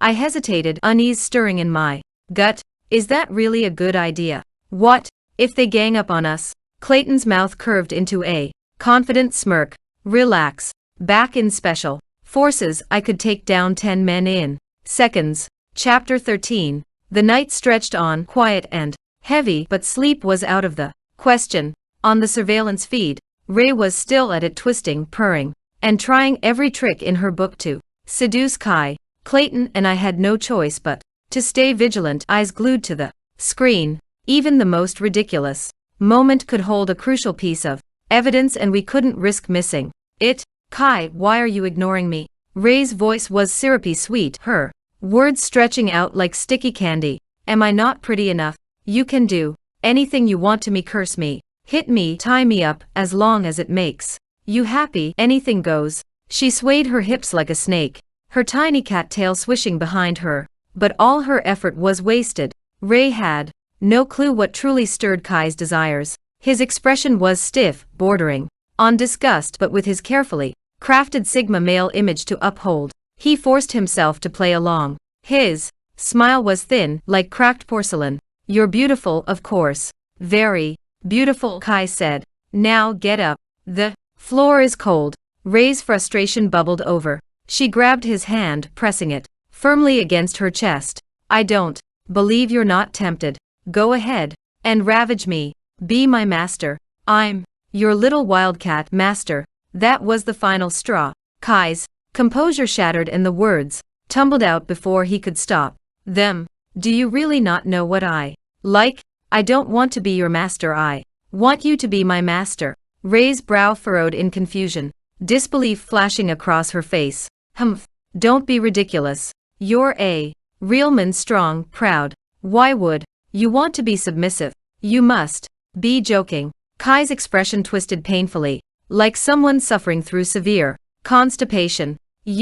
But at night, when you did all those things to me, didn't you think it felt good? Ray blinked. What night? Your birthday party night. We both drank that Chateau Latour and we booked a room upstairs at the hotel. As Kai spoke, his head dipped slightly, a few strands of soft hair falling over his forehead giving his sharp features an oddly delicate touch, like some fragile, newly blossomed flower trembling in the breeze. Disgusting. I had to cover my mouth to keep from laughing aloud. That night he'd been drugged, and in his haze he mistook me for his precious Ray. I cursed him, slapped him, made him crawl and beg. Every humiliation only made him more aroused, unknowingly unlocking the masochistic cravings he'd kept buried. It was, without a doubt, the best night of his life. As for Ray, her version of that night was different. She spent those hours locked in a room with several men infected with AIDS. The aphrodisiac in her bloodstream made her delirious, and she mistook every single one of them for Kai. Now, watching her sway her hips and wiggle her tail, I almost felt sorry for her. Almost. Pouting her lips, she giggled sweetly. Of course I remember that night. You were so strong and manly. Kai's face drained of color. What are you talking about? The one who was dominant that night was you. Watching their conversation veer into complete nonsense, Clayton and I couldn't hold back our laughter. The dim bedroom glowed faintly from the laptop screen, the soft light tracing the contours of his face and mine. Our eyes met for a brief moment, and as our arms brushed together, a subtle tension crept into the air, something almost too fragile to name. Clayton was the kind of man whose appeal snuck up on you. He wasn't the loudest presence in the room, but when he wasn't putting on his slow-witted bodyguard act, his sharp gaze was as dangerous as a freshly sharpened blade. Combined with his tall, powerful frame, there was something undeniably magnetic about him, a raw, grounded kind of masculinity that made it hard to look away. Without realizing it, I'd been staring. Clayton was the first to break the moment, pulling his arm back and clearing his throat twice. Kai's got a full day of meetings tomorrow, he said, his voice low and steady. We can use that time to track down those thugs. What do you think, Mrs. Richards? The title was like a splash of cold water. Right. I was Mrs. Richards, Kai's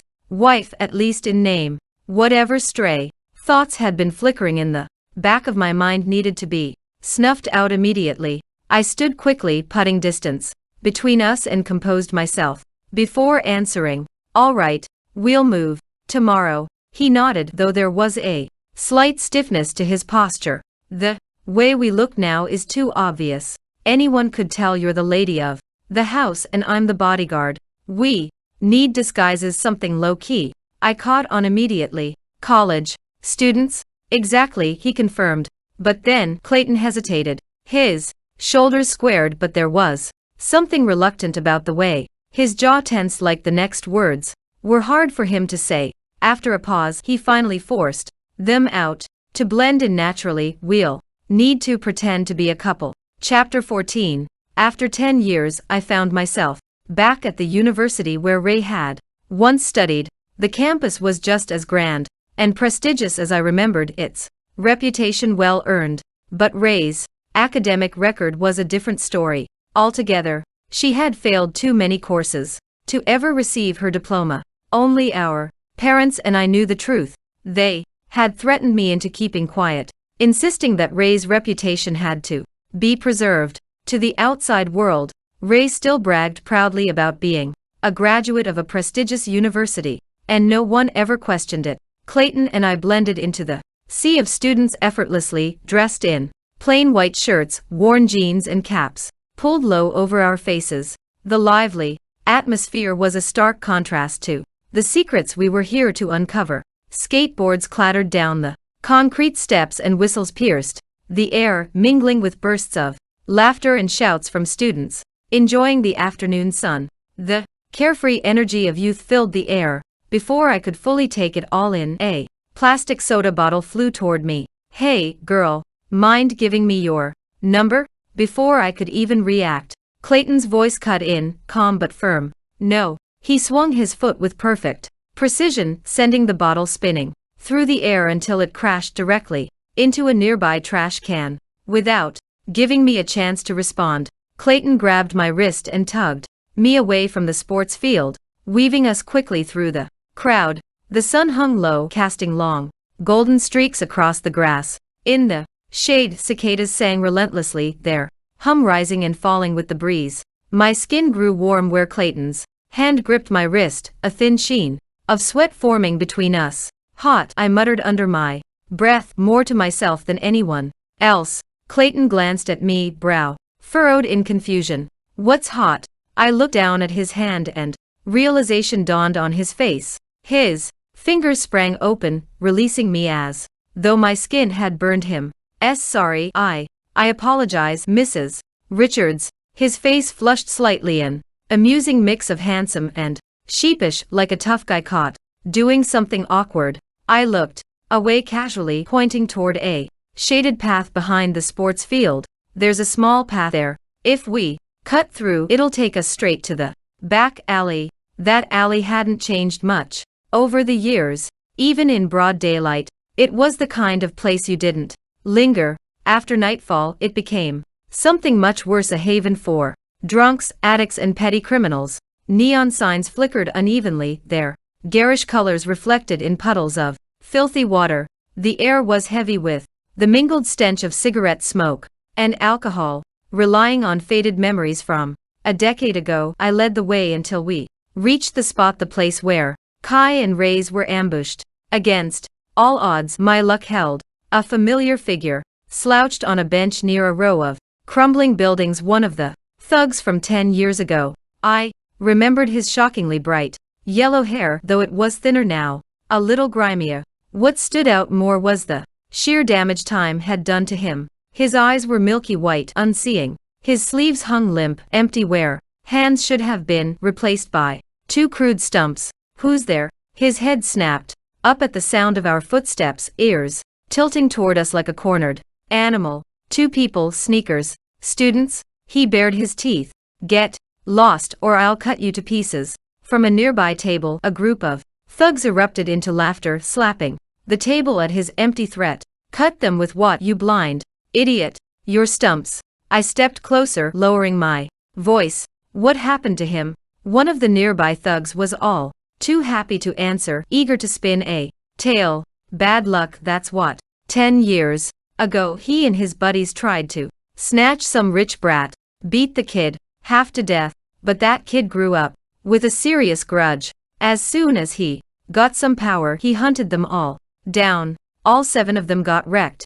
Another added. "Some lost hands, some lost eyes, some lost ears. Every single one of them paid the price." Clayton and I exchanged a glance, unspoken understanding passing between us. Kai never let go of grudges. Not then, not now. He had tracked down every thug who had dared lay a hand on him and exacted the kind of revenge that left permanent scars. Suddenly, the blind man's body went rigid, his breath coming in quick, shallow gasps. Then he screamed, high-pitched and gut-wrenching. "Ah, no, don't hit me, Mr. Richards. Please, don't hit me again." He tumbled off the bench, curling up in the dirt, trembling like a beaten dog. Clayton and I rushed forward, trying to help him up, but the surrounding thugs didn't even blink. One of them shrugged. "He does this every day around this time. Ever since they took his hands, he's been like that." I knelt beside him, leaning in close, my voice low and careful. "Don't be afraid. We're not here to hurt you. We can protect you. But I need to know the truth. The Mr. Richards you're talking about, is it Kai Richards?" At the sound of Kai's name, the thug's whole body convulsed and he shook his head violently. I pressed on. 10 years ago you and your friends tried to kidnap Kai. A girl tried to stop you but couldn't. Later, her sister showed up with pepper spray. Do you remember?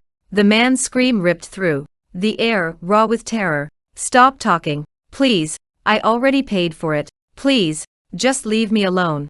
I won't do anything bad again, I swear. It was as close to a confession as we were going to get. His fear, his broken body, they were proof enough. He was the key to exposing Kai's crimes. Clayton's voice was low and decisive. He's our best shot. If we can get him to testify, we can unravel Kai's whole network. But before we could move, the screech of tires shattered the silence. A black Hummer slammed to a stop in front of the narrow alley, its doors flying open. Several men jumped out, thick-necked, fists clenched, their faces twisted into masks of violence. Let go of the blind guy, one of them barked, or we'll break your legs. Chapter 15. Clayton immediately stepped in front of me, whispering under his breath, "Those are Kai's men." I peeked past the edge of my sunglasses, studying the men more closely. Sure enough, a few of them looked familiar. Some were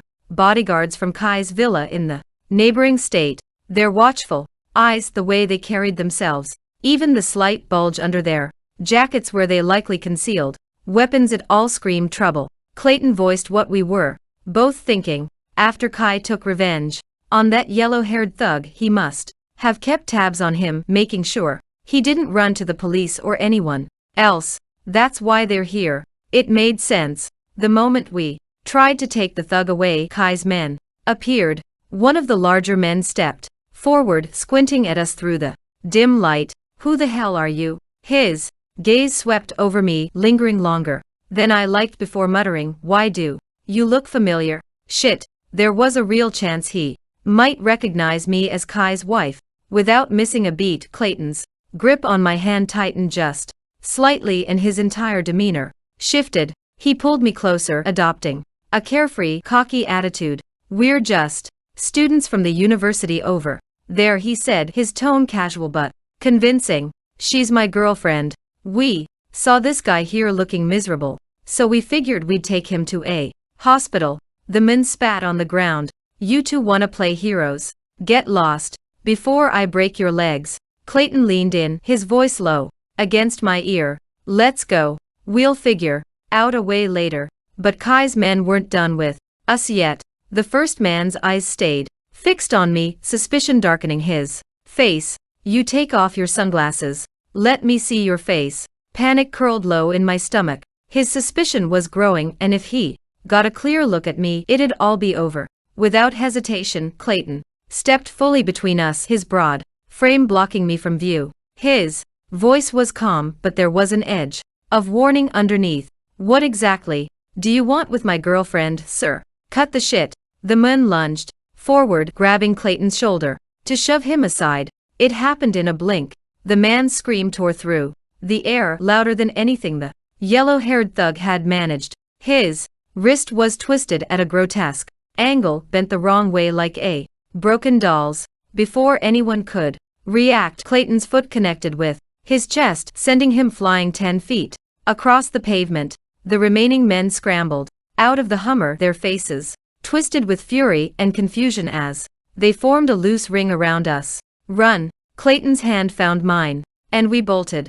The night air burned my lungs as we tore through the street, our feet slapping against the uneven pavement. Water splashed up from grimy puddles, shattering the reflection of the full moon into fragments. We shoved past drunk revelers, ducked around street vendors, our breaths harsh and ragged in the humid air. It had been years since I'd run like this, adrenaline coursing through my veins, heart pounding so loudly it drowned out everything else. For a moment it felt like I was being thrown back to my reckless youth. I'd found it thrilling, but no matter how fast we ran, we couldn't outrun a car. The Hummer roared after us, headlights sweeping the alley like a searchlight. One of the men leaned halfway out of the passenger door, his arm reaching for me. I felt his fingers brush my sleeve. Clayton didn't hesitate. He kicked the man's arm away so hard the guy nearly flipped out of the moving vehicle. The chaos escalated. Without warning, Clayton grabbed onto the doorframe and swung himself into the Hummer while it was still moving. The driver panicked, jerking the wheel to shake him off, but Clayton was faster. He climbed inside, one hand already grabbing for the steering wheel. "What the fuck?" one of the men shrieked, but it was too late. Inside the cramped space, Clayton moved like liquid steel, every strike sharp, efficient and devastating. The men barely had time to react before they were slumped unconscious, the inside of the Hummer filled with their groans, then the street as they fell. Despite the brutal efficiency of his attacks, there was an elegance to the way he fought, not just violence, but precision, control. I'd never seen anything like it. Even after the fight was over, Clayton's sunglasses and cap were still perfectly in place, hiding his identity from prying eyes. On the way back, his tone was almost light-hearted. "Kai knows I mastered karate and taekwondo," he said, flexing his fingers casually. "So, I didn't fight using them just now. But if we thought we'd gotten away clean, we were wrong. We had underestimated just how paranoid Kai could be." That night, suspicion gnawed at him, and by the time it took root, he was already reaching for his gun, ready to kill us both. Chapter 16. At exactly 8 p.m., we slipped into the Richards Manor through the back garden, careful to avoid the motion sensor lights. Clayton hoisted me up and I slid through the slightly open window with practiced ease. We quickly changed into fresh clothes, wiping away the sweat and grime from the chase. By 8:05 p.m., the low rumble of an engine broke the silence. A sleek Rolls-Royce Phantom pulled up at the main entrance. Kai stepped out, his face as dark as the night sky above, tension radiating from every inch of him. His black-clad bodyguards immediately surrounded him, speaking in low voices as they gave their report. Even from the bedroom, I could sense the storm brewing in him. The living room was under my surveillance and I had tapped into the feed on my laptop. Every word Kai said echoed crisply through the speakers, his voice razor-sharp with fury. "2 students, a man and a woman, and you didn't even get a clear look at their faces." His roar reverberated off the marble walls. "Useless idiots." The bodyguards bowed their heads, their wounds from the fight, with Clayton earlier still seeping through hastily applied bandages. Blood stained the edges of their sleeves and one of them winced with every movement, but none dared utter a word in protest. Kai yanked off his silk tie, rolling up his sleeves with deliberate care. His pale skin, almost ghostly under the harsh lighting, contrasted violently with the dark, bottomless rage in his eyes, 2 drops of black ink seeping into fresh snow. "What did they look like?" His voice was lower this time, but no less dangerous. The tallest bodyguard stepped forward, swallowing nervously. The man was tall, strong, about 6 feet. He knew how to fight. The woman was slender, with a really nice figure. Kai's gaze sharpened, something flickering behind his eyes. Suspicion, recognition, it was hard to say which. His expression darkened as a new question formed. Was Milena home all day? And Clayton, he was watching her, wasn't he? Damn it. Was he already piecing it together? The bodyguard hesitated, then nodded stiffly. "Yes, you ordered Clayton to watch over Madam at all times to prevent any unfortunate incidents." Another guard chimed in, his voice cautious. "But no one actually saw them all day. They were supposedly upstairs, but they could have sneaked out." Kai's expression twisted into something even more sinister. The air around him grew heavier, suffocating. Could Clayton be a mole? His voice was ice, investigating me behind my back and pulling Milena onto his side. The room fell silent, every guard instinctively shrinking away as Kai stood. The pressure rolling off him was palpable, the kind of cold fury that made lesser men tremble. No one dared meet his gaze. At 8:20 p.m., Kai walked into his private study. The soft click of the drawer opening sounded almost gentle in contrast to the lethal intent in his eyes. Slowly, methodically, he slipped on a pair of black leather gloves and retrieved a sleek, matte black pistol. With practiced efficiency, he attached a silencer, his every movement clean and economical as though he had done it hundreds of times before. There was no hesitation, no flicker of doubt. His eyes were as cold and still as the surface of a frozen lake. At 8:25 p.m. he slid the gun into the pocket of his coat and ascended the stairs, his footsteps falling into a steady, deliberate rhythm. Each step was a countdown to judgment, to execution. 1 second, 2 seconds, 1 minute, 2 minutes. By 8:28 p.m. Kai stood before my bedroom door. He took a deep breath, his fingers brushing the gun inside his coat one last time. Then, with a sharp kick, the door burst open. He froze. The air inside was thick with the sweet, heady scent of perfume. Lamp cast long shadows across the room, highlighting the luxurious silk draped over my crossed legs.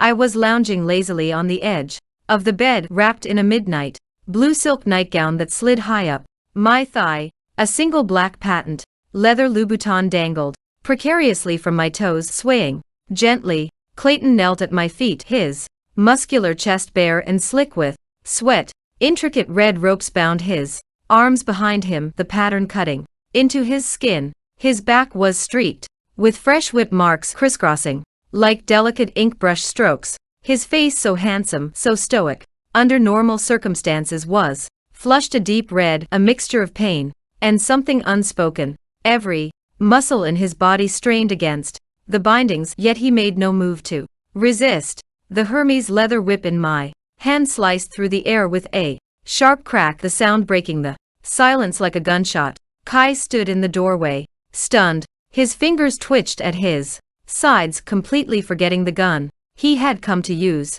Well, look who remembered he has a home. My voice was soft, but every word was drenched in lazy contempt. I barely spared Kai a glance before turning my attention back to Clayton, brushing the whip against his shoulder. Kai swallowed hard, his Adam's apple bobbing awkwardly. What are you two doing? I arched a brow, letting the corner of my mouth curl into a cruel smile. Are you blind? I'm disciplining your dog. The whip snapped again, striking across Clayton's back with a merciless precision. He shuddered, biting back a low groan, the sound vibrating deep in his chest. I grabbed his chin, tilting his head up until our eyes met. Then, with a deliberate slowness, I turned my gaze to Kai. This dog is surprisingly obedient. I've been whipping him all day and he never cries, never resists. My smile sharpened. Not like some men. Kai's brain visibly short-circuited. His towering arrogance, the persona he wore so carefully, shriveled into something pitiful in seconds. His lips parted, but no sound came out. His once mighty presence collapsed into nothing more than a damp, quivering mess. I struck first, my voice rising with manufactured outrage. You're never home. God knows how many sluts you're keeping outside. I sit here, alone, day after day, from morning to night. What am I supposed to do with all this frustration? My fingers trailed down Clayton's sweat-slick chest, tracing the whip marks with almost affectionate care. This mute idiot you gave me, at least he's strong. Whipping him is surprisingly satisfying. Kai's hands curled into trembling fists, his face caught somewhere between humiliation and obsession. I could see it, the unraveling, the descent. Rationality had left him completely. He stumbled forward, his eyes locked onto me with raw hunger. His fingers wrapped around the end of my whip, his breath coming short and fast. Millie, you can't do this. His voice was almost a whimper.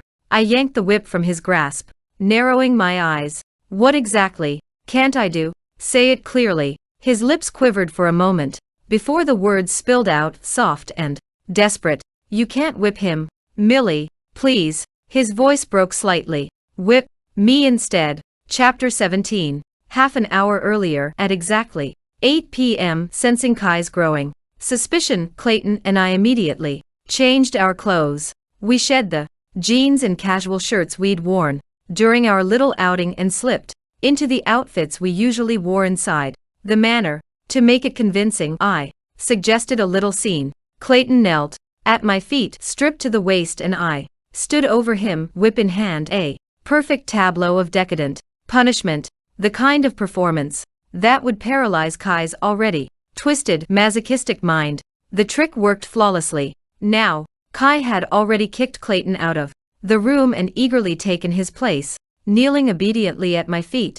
My high heel trailed down the side of his face, tracing along his cheekbone before sliding down to his collarbone. His lashes fluttered, the dampness at his temples betraying just how deeply this got to him. His voice was hoarse, barely above a whisper. "Millie, have you been home all day?" "Of course not." I tilted my head, then suddenly pressed the pointed tip of my stiletto against the delicate skin of his throat. "I snuck out, killed 2 people and just got back half an hour ago."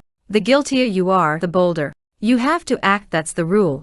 Confuse him, overwhelm him, until suspicion drowns under the weight of shock. His breath hitched, but the suspicion in his gaze flickered and dimmed, replaced by a twisted kind of devotion. His fingers wrapped around my ankle, holding it like it was something holy.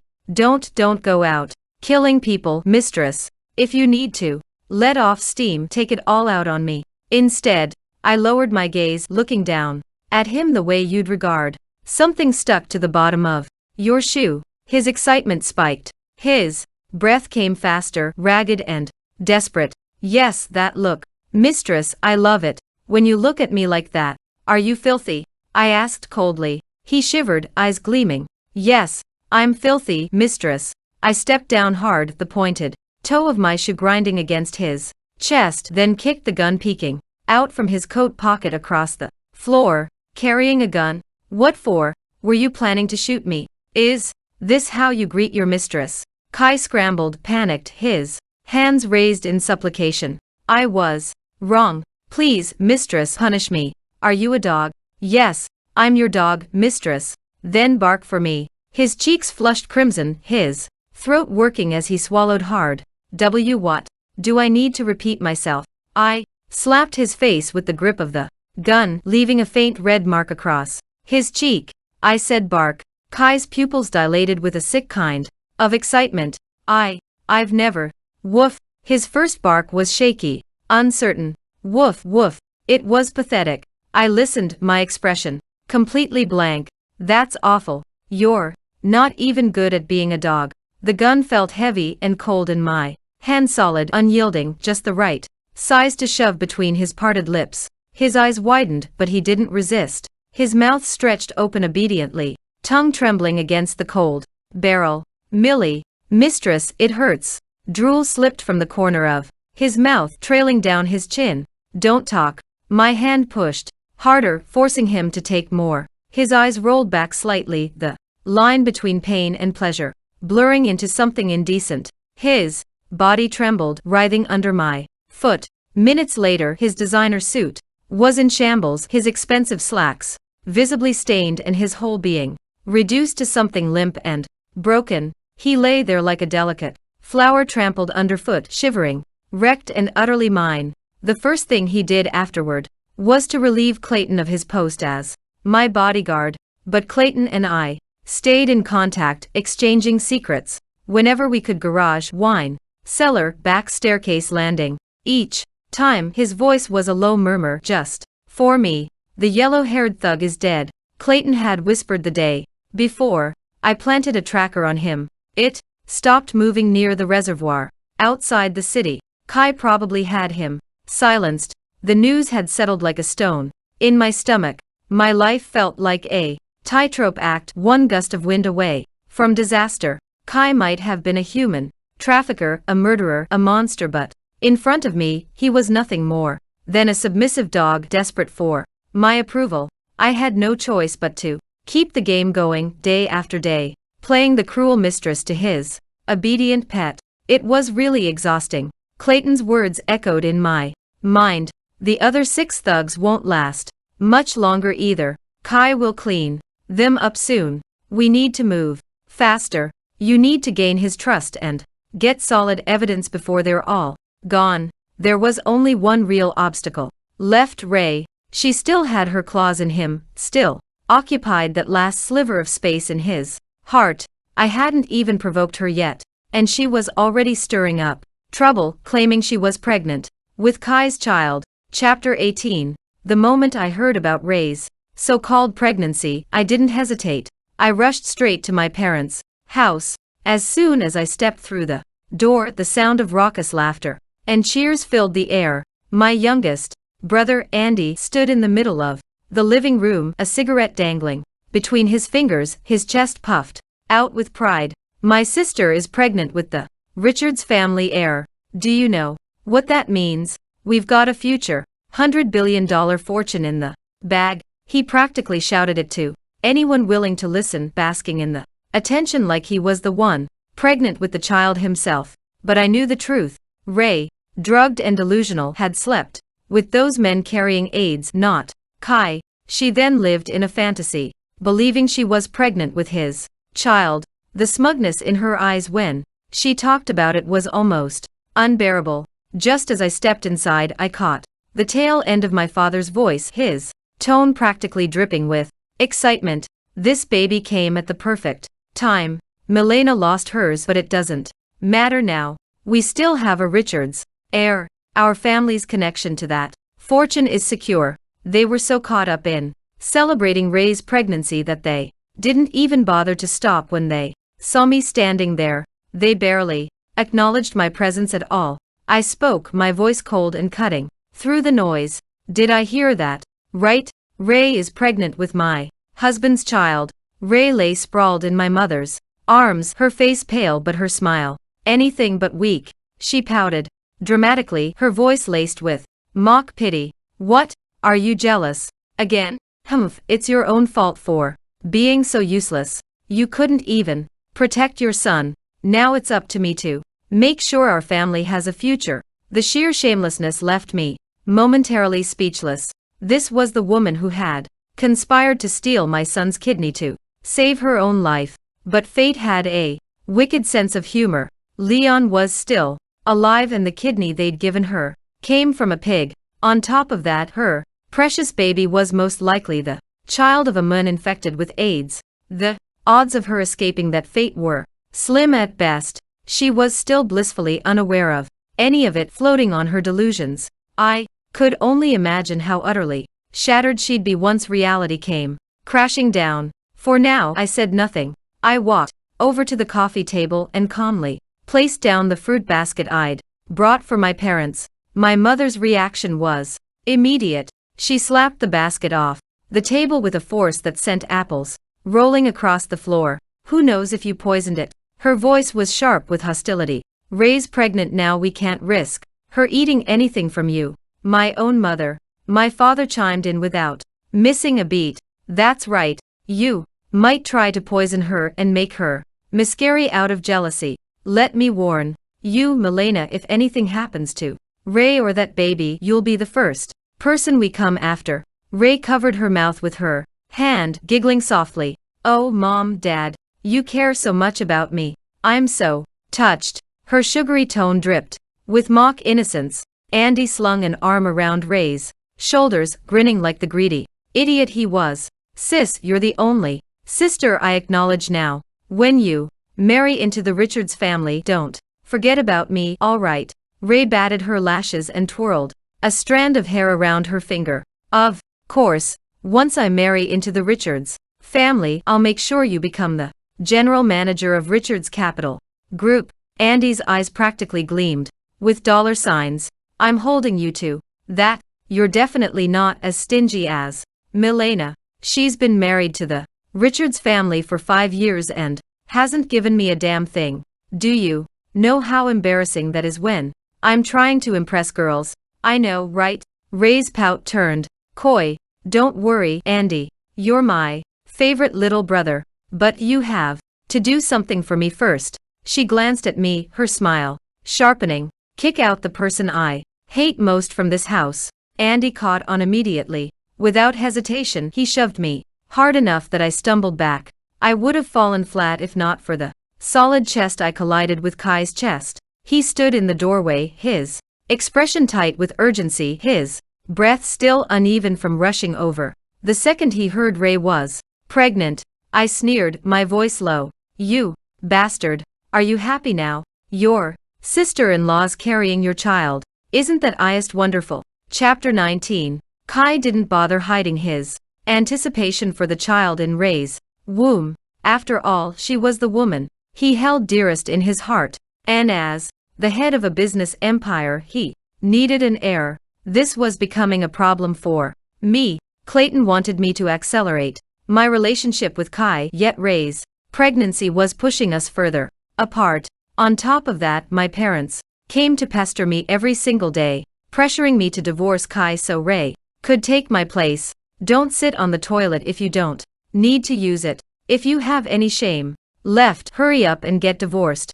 Don't wait for Mr. Richards to be the one to throw you out first. I wasn't the least bit flustered.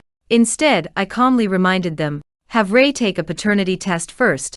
The child in her womb might not even be Kai's. The moment those words left my mouth, a sharp slap cracked through the air. My father struck me with full force, sending me stumbling onto the sofa. His face was twisted in fury as he roared, "Watch your mouth. How dare you say something like that about Ray? You're vile. You just can't stand to see her doing well."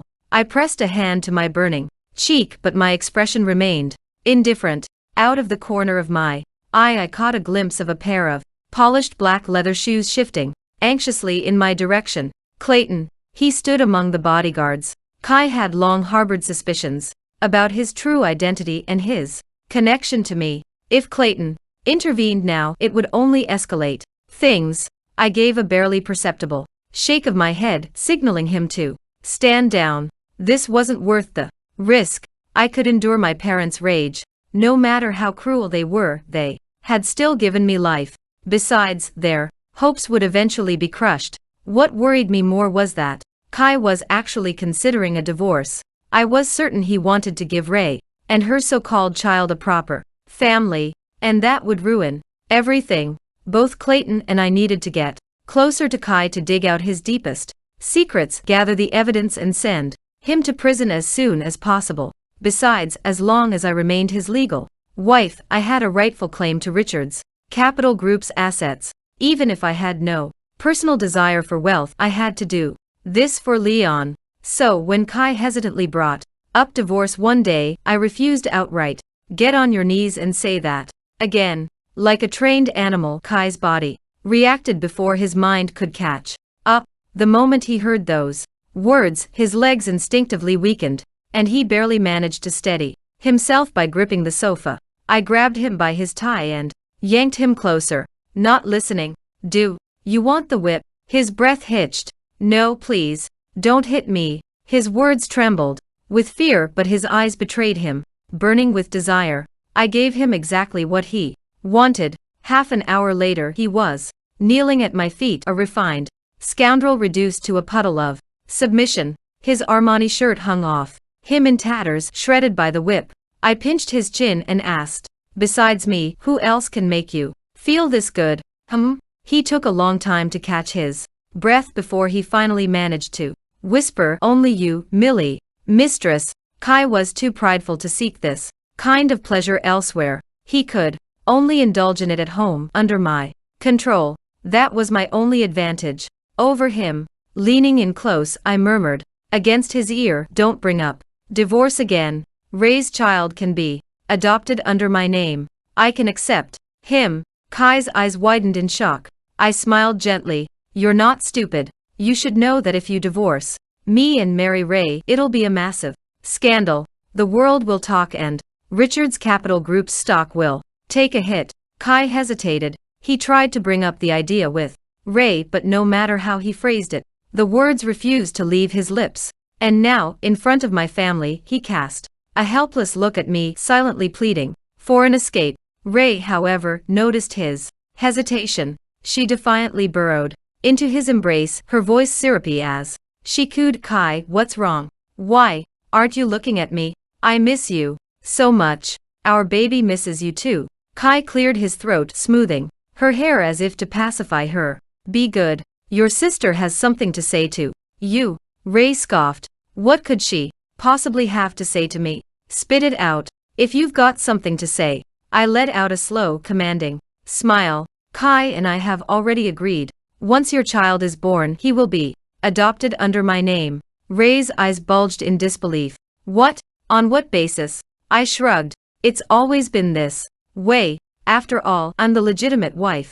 You're just a mistress with no status at all. Chapter 20. Ray said nothing that day, but by evening she was clinging to Kai, repeatedly asking whether or not he still loved her. Their conversation filtered through the study's surveillance system, every word crisp and clear in my earpiece. Her voice was thin, trembling with agitation. Why, Kai? Why? You love me so much you even gave Leon's kidney to save me, but now you're asking me to let Milena adopt my son? How could you? Kai sat on the edge of the desk, rubbing his temples, his exhaustion audible even through the speakers. Ray, stop making a scene.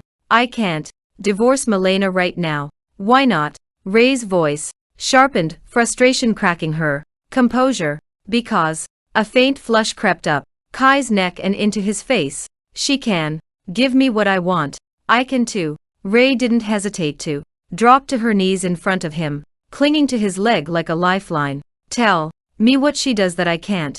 Whatever it is, I'll do it better, I swear. To gain the upper hand, Ray discarded every ounce of her dignity. She crawled across the floor, writhing shamelessly, her dress slipping off one shoulder as she dragged herself closer to him. Kai, please, you can do anything you want to me. TSK, natural talent for SM, too bad. She and Kai both preferred the same role. Kai's expression darkened, frustration flickering behind his eyes. He abruptly stood, stepping back from her as though her touch burned him. Enough. Stop it. I don't like this. Then what do you like? Ray's voice cracked, shrill with hysteria. You've changed. Before she could spiral further, her body suddenly sagged, collapsing against the floor with a dull thud. Kai crouched beside her in alarm, his palm pressing against her clammy forehead. Ray, what's wrong? You're burning up. Are you running a fever? The door flew open and my parents rushed in, their faces tight with worry as they gathered Ray into their arms. She's been having fevers a lot lately, my mother said, her voice trembling. She's lost over 10 pounds just this month. When Ray's sleeve slipped down slightly, revealing the patchy red rashes creeping up her arm, my stomach twisted. Low-grade fever, sudden weight loss, skin rashes. My fingers curled into my palm. These were all textbook early symptoms of AIDS. So she really was sick, despite everything she'd done. My throat still tightened and my vision blurred with unshed tears. Don't feel bad, a familiar deep voice murmured from behind me. Even if she wasn't infected, she wouldn't last much longer. That pig kidney they transplanted into her body has maybe 6 months left at best. Clayton, Kai had summoned the bodyguards to escort Ray to the hospital, leaving us a brief window to exchange intel. But for a moment, neither of us spoke. We just stood there side by side, staring at the empty hallway ahead. The silence between us stretched until Clayton finally broke it, his voice softer than usual. Have you been okay? It was such a stupid question, so unlike him, it almost made me laugh. No, I replied without hesitation. But I'm used to it. Clayton's gaze locked onto mine, something dark flickering behind his eyes. But I see you smiling at Kai all the time. He's getting more attached to you. I turned my back to him, unwilling to let him see the faint tremor in my expression. What are you even talking about? I forced my voice to stay steady. Focus on the mission. Any updates on your side? Clayton's jaw tightened slightly. Before he answered, Kai ordered us to clean up the friends of that yellow-haired thug. There are 6 of them. Killing them all at once would be too obvious, so he ordered us to take one out every 2 weeks. Isn't that evidence of Kai's crimes? I asked sharply. Can't we turn it over to the police? Clayton shook his head. The orders don't come directly from Kai. He relays them through several layers of people. If anything gets exposed, he'll just kill the middleman and cut the trail clean. Where are those 6 now? Still loitering in that alley. Kai increased security around them just in case. Before we could say anything more, the door to my room slammed open with a deafening crack. Andy stormed in, veins bulging in his neck, his face flushed with rage. "You filthy bitch. How dare you call yourself a Nichols?" "Ray, nearly miscarried because of you. I'm going to teach you a lesson you'll never forget." Before Andy's hand could even graze me, Clayton's foot shot out, sending him crashing to the floor. Andy's face smacked into the tiles and he choked on blood. "Cough, you damn it." Andy coughed and wheezed, struggling to lift his head. His eyes burned with hatred as they locked onto me. "Just you wait. I won't let you off." Chapter 21. My dad, my mom and Andy all fell into an uneasy silence after that incident. Their attention turned entirely to Ray, hovering around her to help her focus on protecting the fragile life growing inside her. I heard from the maids that Ray's health had been deteriorating rapidly. She was in and out of the hospital almost every week now. Kai spared no expense buying her imported medications and the latest treatments, all in the hope of preserving both her pregnancy and her increasingly fragile body. I knew very well there was one sure way to sever the last thread of affection Kai had for Ray: a simple paternity test for the child she carried, or a blood test that would confirm her HIV status, or even dragging out those thugs from 10 years ago to testify that it was me, not Ray, who saved him. Any one of those would shatter whatever feelings Kai still had for her, but I couldn't do it. My conscience wouldn't let me personally push Ray into a corner she could never escape. Her days were already numbered, either from the complications of AIDS or the inevitable failure of that pig kidney inside her. It felt cruel to rush her toward the end when her fate had already been sealed. Still, Kai seemed determined to reward her. Maybe it was guilt, or maybe it was some twisted sense of responsibility. Whatever it was, he bought her a brand new Ferrari. To celebrate, Ray decided to throw a party and even went so far as to invite me. "Let's make peace, sis," she said sweetly over the phone, her voice soft and syrupy, just like when we were kids. I knew better than to trust her sudden kindness, but for some reason, I still showed up. I even brought a small gift, though I wasn't sure why. Ray stood by the Ferrari when I arrived, wearing a vibrant red gown that clung to her body like liquid silk. She leaned casually against the bright yellow sports car, her makeup flawless, her smile charming, but no amount of beauty could hide the exhaustion in her eyes or the frailness in her posture. "If you have time, you should get yourself checked at the infectious disease department," I told her quietly, unable to stop myself. If she started antiviral treatment soon, she might be able to buy herself a few more months, maybe even a year. Ray lowered her gaze, her long lashes hiding whatever flickered in her eyes.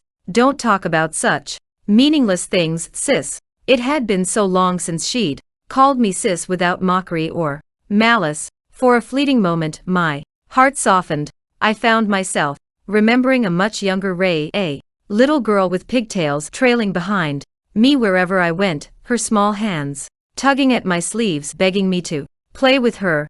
"Do you like sports cars, sis?" Ray's fingers skimmed along the glossy surface of the Ferrari, her smile growing brighter as she spoke. "I'm not really into them," I answered honestly, but Leon had loved them. Even as a toddler, he'd been obsessed with cars, collecting every model he could get his hands on. Kai used to promise that when Leon turned 5, he'd buy him a real sports car every year. Instead, Ray was the first to receive one. As I was lost in thoughts, Ray tugged me toward the car, her enthusiasm infectious. "Come on, test drive it for me. I'm pregnant, so I can't drive it myself. You drive and I'll be your passenger." For a moment I hesitated. With Ray, there was always the risk of some trap or twisted scheme. But since she'd be in the car with me, I figured there wasn't much she could do without endangering herself. So I agreed. The car purred to life beneath my hands, smoothly gliding onto the mountain road. Dense, vibrant greenery flanked the narrow track, sunlight dappling through the leaves. The crisp scent of damp earth and fresh foliage filled the air, mingling with the faint leather scent of the car's interior. Dew-laden branches arched overhead, brushing gently against the windows as we wound up the hillside. For the first time in a long while, I let my guard down just a little. Then Ray spoke. Hey, sis, why don't you just die? For a split second I thought I must have misheard her. I turned my head slightly, confusion knitting my brow, but before I could say anything, her hands shot out, grabbing the steering wheel with terrifying force. The Ferrari veered sharply, tires screeching as it lurched toward the jagged rocks lining the edge of the road.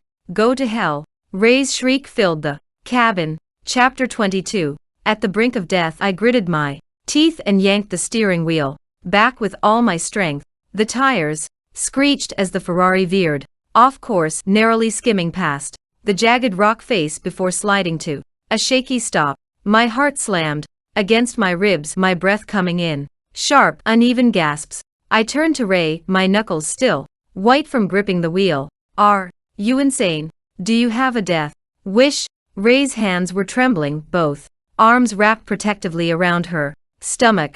Her face was pale, her wide, glassy eyes brimming with tears. She looked terrified, but not the kind of terror that came from almost dying. It was the kind of terror meant for show. Sis, you did it on purpose. Her voice shook, but her accusation was clear. You're terrifying. You actually tried to kill me. Bullshit. My voice cracked with fury as I realized I had walked right into her trap. The roar of approaching engines cut through the tense air, and soon enough Kai arrived with a swarm of his men. The moment his silhouette appeared, Ray's sobs grew louder, her body shaking like a fragile leaf. Bright red blood bloomed from beneath her yellow dress, staining the fabric as it soaked into the dirt beneath her feet. It was staged too, perfectly like a textbook miscarriage scene. Sis, you couldn't stand the thought of the baby in my belly, could you? Ray's voice rose, trembling with emotion. Fine, you got what you wanted. I lost the baby. Are you happy now? Tears streamed down her face as she turned to Kai, her voice cracking with hysteria. Help me, Kai. My sister tried to kill me. She wanted to kill my baby. Kai, take me away. I'm so scared. I forced myself to stay calm, even though anger burned under my skin. Stop spouting nonsense, I said, my tone cold but steady. If you don't believe me, check the car's dashcam. Everything that happened is recorded there. But when Kai's men checked, the dashcam was mysteriously dead. Ray must have planned this all along, sabotaging the dashcam. Before we even left, she had probably tampered with the recording equipment that had audio too, making sure nothing would contradict her story. As if on cue, she gasped weakly. Millie was the one who broke the dashcam. She said we should go for a drive, and the moment we got in, she did something to it. I didn't understand why at first, but now it's clear she wanted to destroy the evidence. Damn it. I clenched my fists, furious with myself for letting my guard down today of all days. Without a word, Kai lifted Ray into his arms, cradling her as if she were made of glass. His gaze sliced into me, cold and sharp enough to cut through bone. Milena, we'll deal with this when we get back, he said, his voice low and dangerous. If Ray really had a miscarriage, I won't let you off. Without another glance, he carried her away. Ray's blood-stained dress trailed behind her, the dramatic scene heightened by the silent procession of bodyguards flanking them. Among them was Clayton. His eyes lingered on me for a brief moment before his hand shifted subtly under his sleeve, the discreet gesture we'd agreed upon long ago, signaling for me to call him if I needed help. But no, unless I was completely cornered, I wouldn't drag Clayton into this mess. Kai left 8 bodyguards behind to keep me under surveillance while he stayed at the hospital with Ray. I was already used to living under near constant watch, but today that suffocating feeling pressed heavier against my chest. An irritation I couldn't quite shake coiled inside me, restless and sharp. At exactly 4 p.m., loud voices echoed up from the front gate, shouting, arguing.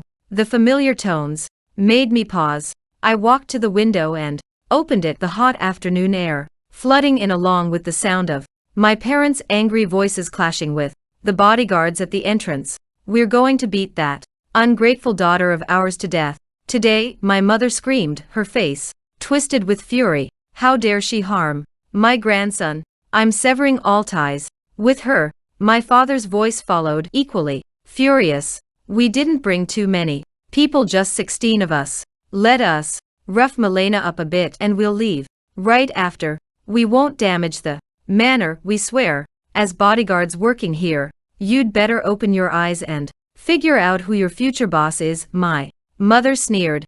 Do you really think Milena will stay as Mrs. Richards much longer? Mr. Richards is about to kick her out. I leaned slightly out the window and saw them clearly, my own parents, red-faced with rage, spitting venom at the guards like I was some outsider who had wronged them. Behind them stood Andy, cigarette dangling from his fingers, surrounded by his gang of scummy friends. His gaze swept across the villa with greedy anticipation. See that? Andy puffed out a stream of smoke, his voice filled with pride. Once my sister marries Mr. Richards, half of this place will be mine. She's way more generous than my stingy eldest sister. His little gang laughed and cracked their knuckles, ready to stir up trouble. Got it, Andy. We'll follow you from now on. Let's teach that stingy big sister of yours a lesson today.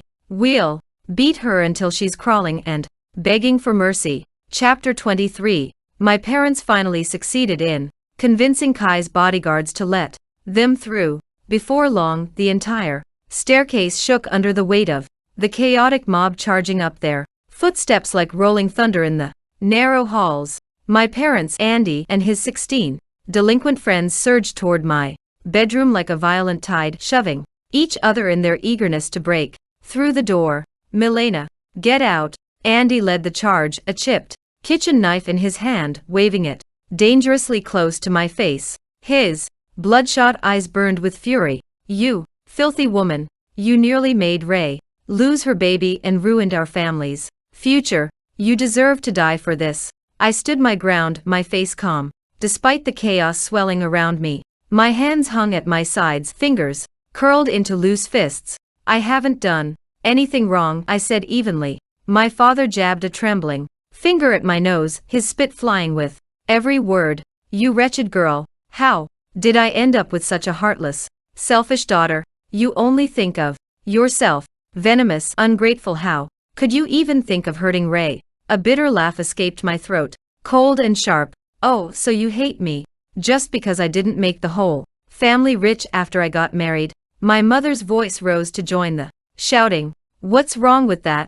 That's how it's always been. You married into wealth, it's only right that you help your family.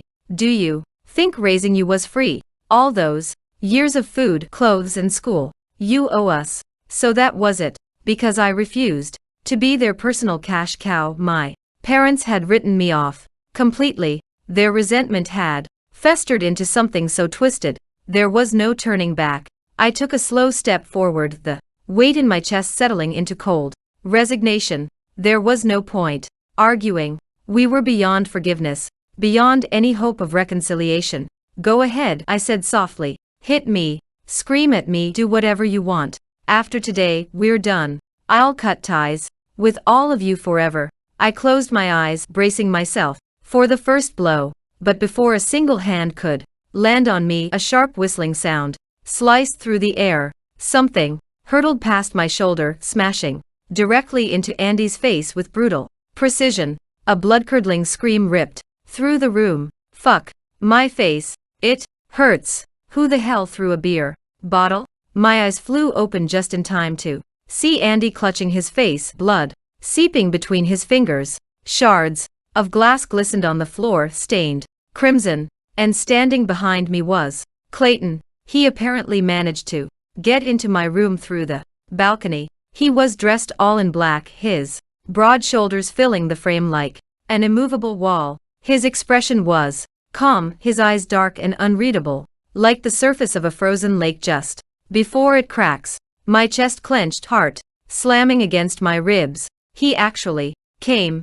I never called him. Yet, somehow, he knew. Andy's gang of delinquents, spurred on by their leaders, humiliation, pulled out an assortment of knives and metal rods, brandishing them with exaggerated bravado. You've got a death wish, huh? You dare mess with our boss? Clayton didn't flinch. His hands were empty, his posture relaxed, but the aura radiating off him was suffocating. There was no wasted movement, no flashy posturing, just the quiet confidence of a predator stepping into a den of prey. The fight lasted less than 2 minutes. Every punch he threw was brutal and efficient. No flourish, no unnecessary steps, just raw, calculated force. Bones cracked, teeth shattered, and one by one Andy's friends collapsed, writhing and groaning on the floor. The only ones left untouched were my parents, too stunned to move. Help, someone call the cops. My father's voice trembled as he clutched his head and squatted in the corner, hiding behind a potted plant. My mother didn't even bother. She rolled her eyes back and dropped to the floor, playing dead with the flair of a low-budget soap opera actress. Clayton didn't spare them a glance. He walked toward me, his steps slow but deliberate, his shirt clinging to his chest with sweat. Beads of moisture slipped past his dark lashes, trailing down the sharp line of his jaw. For safety's sake, he still couldn't speak, his silence another layer to the mask he wore. You idiot. My voice came out, choked. Why did you come back? I swallowed hard, words tangling in my throat. Kai is definitely going to. I didn't finish. I couldn't. He was going to suspect everything. My chest tightened painfully, worry and fear knotting into something cold and sharp. No matter how capable Clayton was, he was still just one man. And Kai had guns, men, and the kind of cruel intelligence that left no room for error. Clayton raised his hands, making a few quick gestures, but I couldn't understand them. Even so, the emotions in his eyes spoke louder than words, a complicated storm of frustration, regret, and something even darker. This was bad. A mistress of the house and her bodyguard were never supposed to have any kind of connection. Kai's intelligence network terrifyingly fast. Less than 10 minutes later, the roar of his car echoed in the driveway. He must have driven back at breakneck speed. The sound of a gun cocking rang out, cold and mechanical, cutting through the silence before Kai even stepped inside. He strode into the room, the muzzle of his gun pressed directly against Clayton's temple. His gaze was icy, filled with lethal intent. Give me an explanation, Kai said, his voice low and denairouse. Chapter 24. Clayton's life hung by a thread. Kai was a ruthless killer, his hands as steady as they were deadly. He could blow Clayton's head off in less than half a second. The cold gleam of the gun reflected in the dim light, the only sound in the room the subtle creak of Kai's finger tightening on the trigger. Before he could fire, I stepped directly between them, shielding Clayton with my body. Move, Kai ordered, his brow furrowing slightly. You don't understand. Clayton could be a spy, sent by my business rivals. I have to get rid of him immediately. I met his gaze without flinching, every word I spoke clear and deliberate. He's not a spy. He's the same as you. Kai's expression darkened, his curiosity peaked. What? His lips curved into a cold smirk. You think he's worthy of being compared to me? I leaned in close enough for my breath to brush his ear. You're both my dogs. His expression flickered, a mix of disbelief and affronted pride, but before he could respond, I delivered the final blow. The two people with the yellow-haired thug in the alley behind the university. It was me and Clayton. Kai's face shifted instantly, disbelief clouding his eyes, followed by confusion, then the sharp edge of betrayal. It was really you two. His voice was low, dangerously quiet. You went behind my back to investigate me. What were you planning to drag those lowlifes to the police? To make them testify against me and expose my crimes? The gun barrel shifted now, aimed directly at my forehead. The icy kiss of metal against my skin sent shivers down my spine, but I didn't move. Clayton, standing just behind me, tensed. I could feel the shift in his stance, ready to strike, to disarm Kai in a heartbeat if needed. With his training, Clayton could easily take him down, but the villa was still crawling with Kai's men. Escaping would be impossible. I gently stepped on Clayton's foot, a silent signal for him to hold back. Then, with an unfazed smile, I grasped the barrel of Kai's gun and brought it to my lips, letting my red lipstick stain the cold steel. Kai's pupils shrank slightly, his grip faltering for a split second. I let out a soft, amused chuckle. For ordinary people, killing is a crime. But for you, Kai, it's an art form. That's why I like dogs that can kill. It makes life so much more exciting. Kai's fingers loosened around the gun, the sharp edge of his hostility, blunted by something darker. Curiosity laced with the faintest flicker of desire. I pressed forward. I ordered Clayton to come with me to find the thugs who tried to kidnap you 10 years ago. Not to betray you, to uncover the truth. I wanted them to testify that the person who saved you that day wasn't Ray. It was me. It was a gamble, a desperate one. I was betting everything on the gratitude Kai still held for his savior from all those years ago. And I won. That day, 10 years ago, had been a turning point for Kai. It was the first and only time someone had risked their life to save him. It wasn't just gratitude. It was the moment that awakened something hidden deep inside him, a longing to be the one protected, to be the vulnerable one. For once, on the surface, Kai was always the powerful one, worshipped by women, feared by men. But underneath that mask was a man, hollowed out by loneliness. Given the choice, he would rather have been the one saved, held and cherished. That was why he clung to Ray for 10 years. He thought she was his savior, his lifeline. The truth broke soon after. After torturing the 6 surviving thugs, Kai had finally dragged the real story out of them. The person who saved him had been me all along, not Ray. The moment the truth came out, Ray burst into the manor, her face twisted with fury and desperation. "No, I'm the one who saved you first," she screamed, storming into the room with wild eyes. "Kai, don't you remember? I tried to save you that day, but I couldn't handle all 7 of them. I got knocked out just like you." Her voice was shrill, frantic. I screamed for help, and my sister only showed up because she heard me. She didn't even want to come. She just got lucky because she happened to have pepper spray. If it weren't for that, her weak little arms wouldn't have done anything.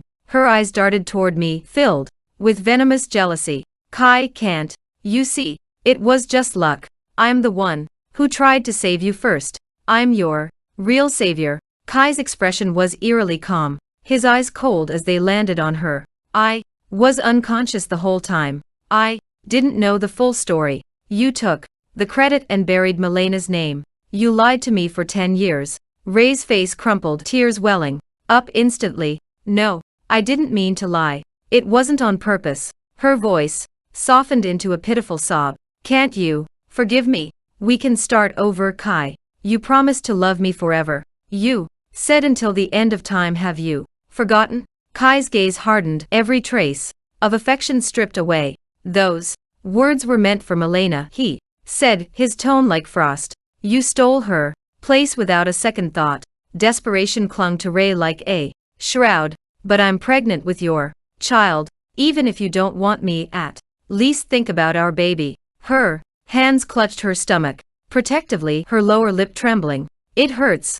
I think I might be having a miscarriage. Ever since the car accident with Milena, my body hasn't been the same." Kai's patience wore thin. "If you're unwell, stay in the hospital. I'll give you a generous sum of money. After you give birth, you'll leave the country. The child stays." I stood in silence, watching as they discussed the unborn child, both unaware that its true parentage was still a secret. Ray's eyes widened with disbelief. She had spent years dreaming of replacing me, of becoming Mrs. Richards, but now she was being cast aside like trash, banished from the life she schemed so hard to steal. "No, I won't accept this." Her voice broke into a hysterical scream, her face contorted with rage. "Kai, I'm the one you love. It's me." And then, her bloodshot eyes flicked to me, her mouth curling into a cruel smile. "Milena still doesn't know how Leon really died, does she?" She sneered. "Do you think she'll still love you when she finds out?" Chapter 25.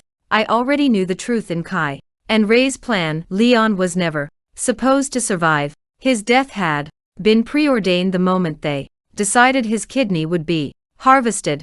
But still, I had to play my part, the grieving, clueless mother who had been left in the dark. So I pulled myself together and put on a surprised expression. What? Leon wasn't just kidnapped and murdered? There's more to it. Ray's eyes gleamed with twisted satisfaction, like she had been waiting for this moment, the chance to tear me apart from the inside out. Of course, and you'd never guess who was behind it all. It was Kai. Kai's hand shot out, clamping over Ray's mouth. Shut up. His voice was sharp, panicked. You're insane. Stop spewing nonsense just to sow discord between me and Milena. I stumbled back a step, putting a trembling hand to my chest for effect. What? Ray, what are you saying? How could Kai have anything to do with Leon's kidnapping? He's Leon's father. Ray, desperate to destroy me, bit down hard on Kai's hand, breaking free just long enough to scream. It was Kai, all because you refused to donate a kidney to me. She laughed, the sound sharp and grating, fueled by years of resentment. Kai married you to save me. The only reason he had a child with you was because Leon's kidney would be a perfect match for mine. Every word was a knife aimed at my heart, at least that's what Ray thought. Do you get it now, Milena? Kai never loved you. You were just a breeding machine. Your son, just a walking organ farm for me. Your whole marriage was a lie. From the very start, I bit the inside of my cheek to stop from laughing and instead let tears well up in my eyes. My fingers trembled as I clutched the nearest chair for support, letting my breath hitch in a way that made me look on the verge of collapse. Kai, so this is who you really are? My voice cracked, full of trembling disbelief. I hate you. Get out. Get out of my sight. I never want to see you again. My hands found the nearest vase, hurling it across the room. It shattered, shards of glass scattering across the floor like the broken pieces of my supposed heart. I kept going, knocking over anything within reach, channeling years of buried rage into each violent swing. Kai didn't resist. He let me hit him, scream at him, pound my fists against his chest like a woman undone by grief. I'm sorry, Milena. His voice was hoarse, low with regret. It's all my fault. Leon's death, it's the biggest regret of my life. I swear I'll spend the rest of my life making it up to you. I dug my nails into his face, dragging them across his cheek until thin red lines bloomed against his flawless skin. Kai had always been obsessed with his appearance, the perfect, untouchable face of a god. Yet now, he simply knelt before me, his pride stripped bare, accepting the pain without a word. Please, he whispered, forgive me. I was too cruel before, but now I've fallen in love with you. If you want my life, I'll give it to you. I slapped him again, and somehow it felt too natural. The more I acted, the more my real rage bled into the performance. Years of humiliation, betrayal, and loss, it all surged up at once. And Kai, once the untouchable, arrogant CEO, knelt at my feet like a dog begging for scraps. It was intoxicating. Forgive me. His voice was desperate, clinging to hope like a drowning man. We can have more kids. If you're afraid of the pain, we can use a surrogate. He glanced toward Ray, his tone cold and clinical. She can carry the baby instead. No. Ray's composure finally snapped. She collapsed to her knees, sobbing so hard she could barely breathe. I'm not a breeding machine. Don't be so cruel to me. Please. Her hands clutched at her stomach protectively, her desperation clear in her trembling voice. If you force me into this, I'll abort the baby. She stared at Kai, wild-eyed and trembling, convinced that the life growing inside her was her only remaining lifeline. If the baby lived, she would always have a connection to Kai, a reason to stay in his life. But I shattered her final illusion with a sneer. That night on your birthday, it was you who stayed in room 8868. My voice was soft, but the impact hit like a sledgehammer. I'm sure you know who else were there, don't you? Ray's face drained of all color. Her lips trembled, unable to form words. Her eyes darted wildly, panic setting in like a vice around her throat. No, no. Her scream was raw and animalistic. Impossible. Those men with AIDS, they were supposed to be with you. Kai's brows furrowed. What are you talking about? I met his gaze calmly, my lips curling into a slow, merciless smile. Take her to the hospital for an HIV test. Once you get the results, Perthin will HPR and MPRLPPR. Chapter 26. Ray was indeed diagnosed with AIDS. The moment the test results came out, the world abandoned her. Kai never saw her again, ordering her to stay as far away from him as possible, as if her very existence had become a curse.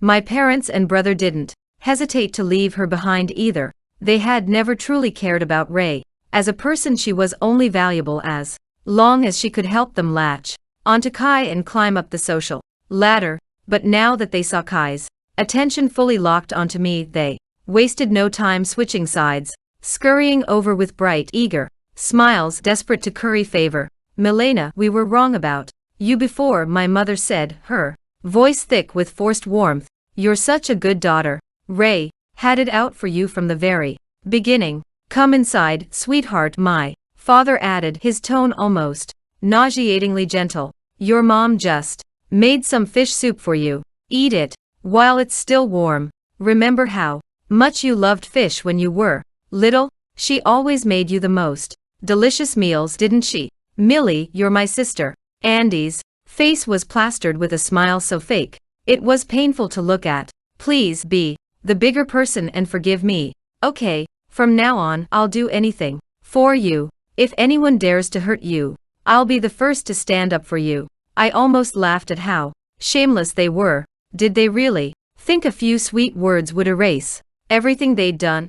I had no intention of letting them off so easily. I leaned back, my arms crossed, and asked my father directly, you knew what happened to Leon. Why didn't you help me back then? He blinked rapidly, putting on his usual act of fake confusion. I didn't. No, there must be some misunderstanding. I'm your father. How could I ever hurt you? Without replying, I calmly opened my laptop and played a surveillance recording. The room filled with the unmistakable sound of Ray's voice, her usual sweet tone replaced by a cold, sneering edge. Dad, do you really think she'll just let go of Kai? She'll cling to him, no matter what.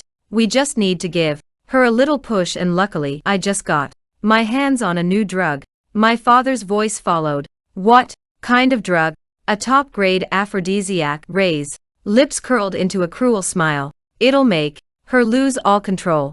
I'll find some filthy mun infected with AIDS to sleep with her. She'll think it's Kai. The recording ended, leaving only silence in the room. I turned my gaze to my parents, my expression cold and unreadable. You both knew Ray planned to drug me, I said quietly. Not only did you keep quiet about it, you helped her try to destroy me.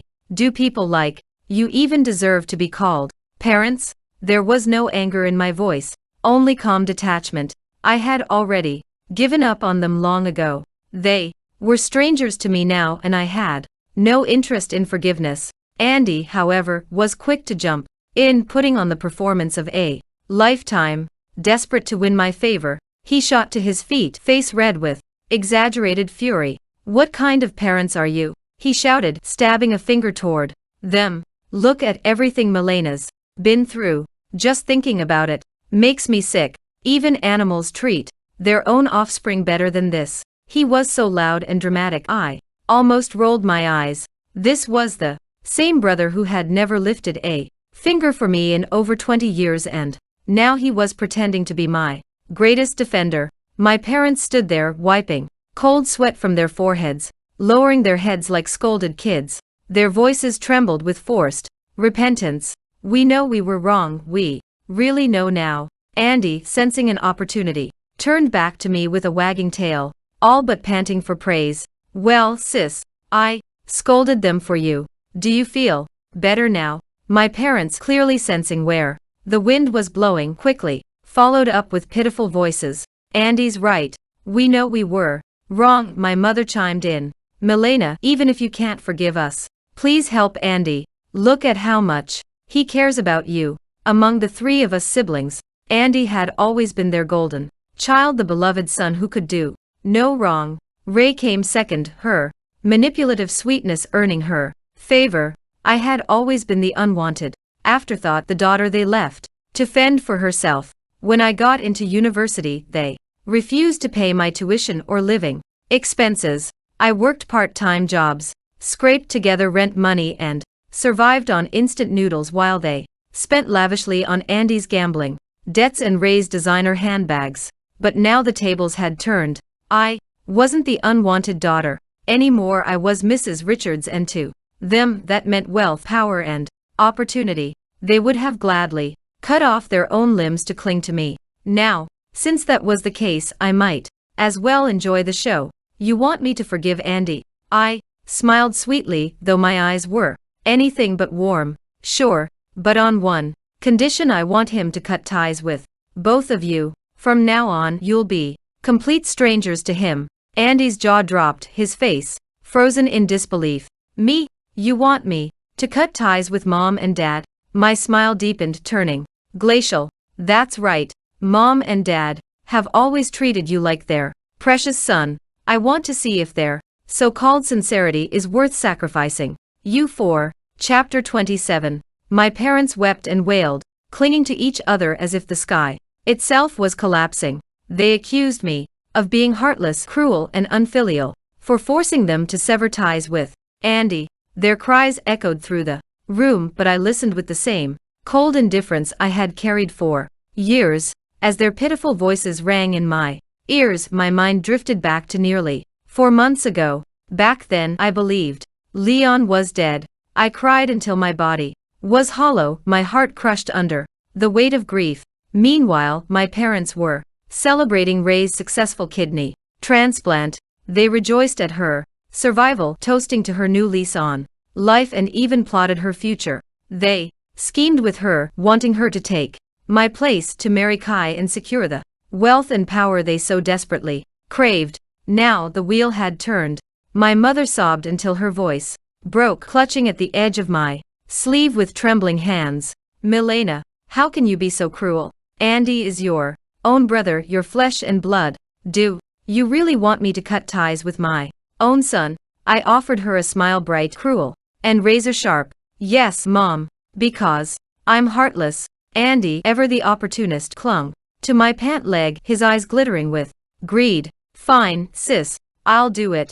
I'll cut ties with Mom and Dad, no problem. From now on, I'll stick with you. You're like my second parent, right? You'll buy me a car and a house, won't you? He was practically groveling at my feet, his shamelessness on full display. Then, with barely a pause, he whirled around and sneered at our parents. You two, get lost. Stop being an eyesore to Millie. It was only then that my parents saw Andy for what he really was, an ungrateful leech whose loyalty followed the money. They had raised him to be selfish, greedy, and hollow, and now they were reaping exactly what they had sown. My mother's hand shook as she pointed at him, her face contorted with disbelief and rage. You're going to be the death of me. My father, unable to contain his fury, slapped Andy hard across the face. You ungrateful brat. Who do you think paid off all your gambling debts over the years? I spent every penny I had on you. Andy, rubbing his stinging cheek, bared his teeth like a cornered rat. You shameless old man. How dare you hit me? You wanna die? Without hesitation, he lunged at my father, punching him square in the chest. I never asked to be born. Since you gave birth to me, it's your damn job to provide for me. If you can't, then get lost. The two of them started brawling, throwing punches and curses, their so-called father-son bond dissolving into a pathetic street fight. In the end, it was Kai's bodyguards who stepped in and dragged them all out, leaving the room in blissful silence. Kai turned to me, his expression soft with affection, though it could never mask the darkness behind his eyes. Millie, you've suffered enough. These people don't deserve to be called your family, but you don't need them. You still have me. He sank to his knees in front of me, inching forward like a desperate dog begging for scraps. His eyes, once cold and calculating, were now filled with something dangerously close to devotion. I crossed my legs, the sharp tip of my high heel pressing against his throat, halting his advance. I never said I forgave you. My voice was calm, but every word carried the weight of my hatred. Leon's death made sure I'll hate you forever. I know, Kai whispered, his gaze lowering. I've done too many terrible things. For the first time, I understand what regret feels like. Dressed in an immaculate suit, yet wearing the fragile sorrow of a man. Stripped bare, he was a contradiction. In every sense. In his hands, he held a bouquet of fresh red roses, their fragrance almost suffocating in the tense air between us. I wrinkled my nose. The pollen's too strong. I don't like it. He didn't hesitate. The roses disappeared, replaced the next day with a serpentine necklace from a prestigious auction house.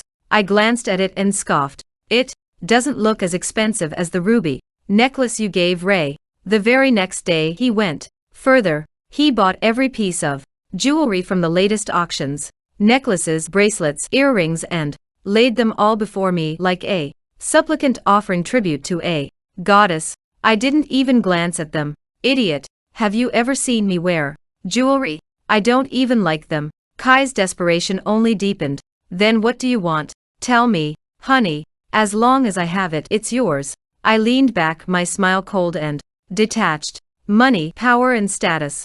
Can you give me those? For a moment, silence stretched between us. Then, slowly, Kai raised his head, the flicker of determination sparking behind his eyes. I can. I'll arrange a seat for you on the board. I'll transfer half of my shares to your name. I'll even hire armies of internet trolls to build your reputation into whatever you want it to be. Success. I was finally inching closer to my goal, the goal Clayton had entrusted to me. Make Kai fall in love with me, gain control over his empire, uncover evidence of his crimes and destroy him from the inside out. Suppressing the flicker of excitement beneath my skin, I gave him a mocking smile. Sweet words mean nothing.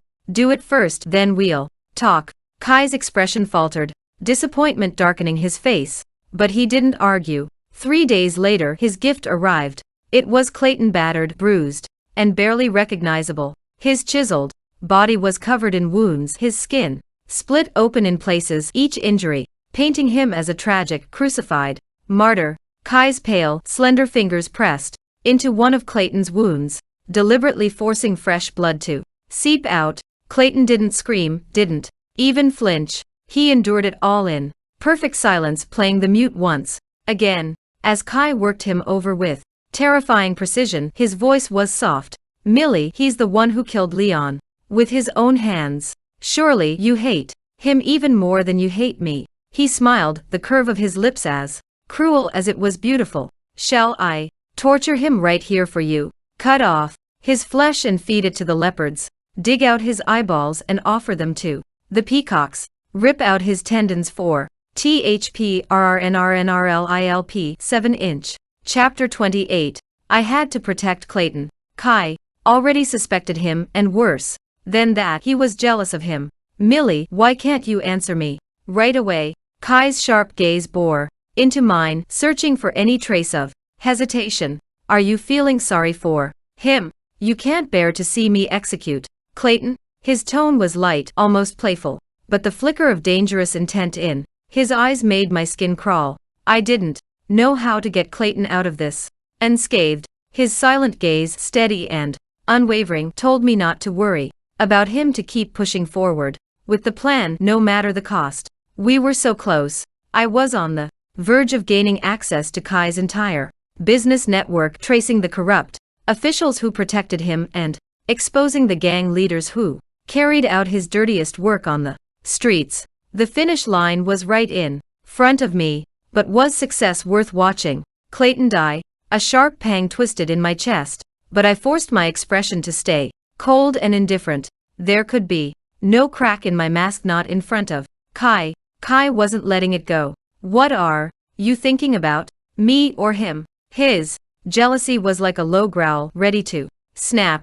Do you really not want him to die that badly? Why? Because he looks like a proper man? Because he plays the role of your loyal dog better than I do? His bitterness only fueled his jealousy, and without warning, Kai pulled a dagger from his coat. The blade glinted in the dim light as he pressed it dangerously close to Clayton's face. I'll carve up this damn mute right now. Hold on. My voice rang out, sharp and arrogant, cutting through the tension like a whip. Stabbing him to death or torturing him is too easy. Let's do something more interesting. Kai's hand stilled, though his grip on the dagger didn't loosen. What? I tilted my chin slightly, letting a cruel smile curve my lips.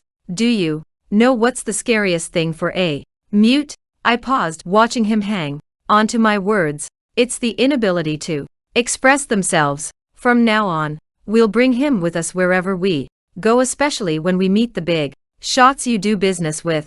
I let my smile darken. I hear some of them have interesting hobbies in private. Let them use him however they want. He's mute after all. No matter what they do, he can't call for help. He can't even scream. Isn't that thrilling? Kai's brow furrowed, as if trying to picture it. He didn't immediately agree, and I knew why. No, he said, reluctant. That means you'd be seeing him every day.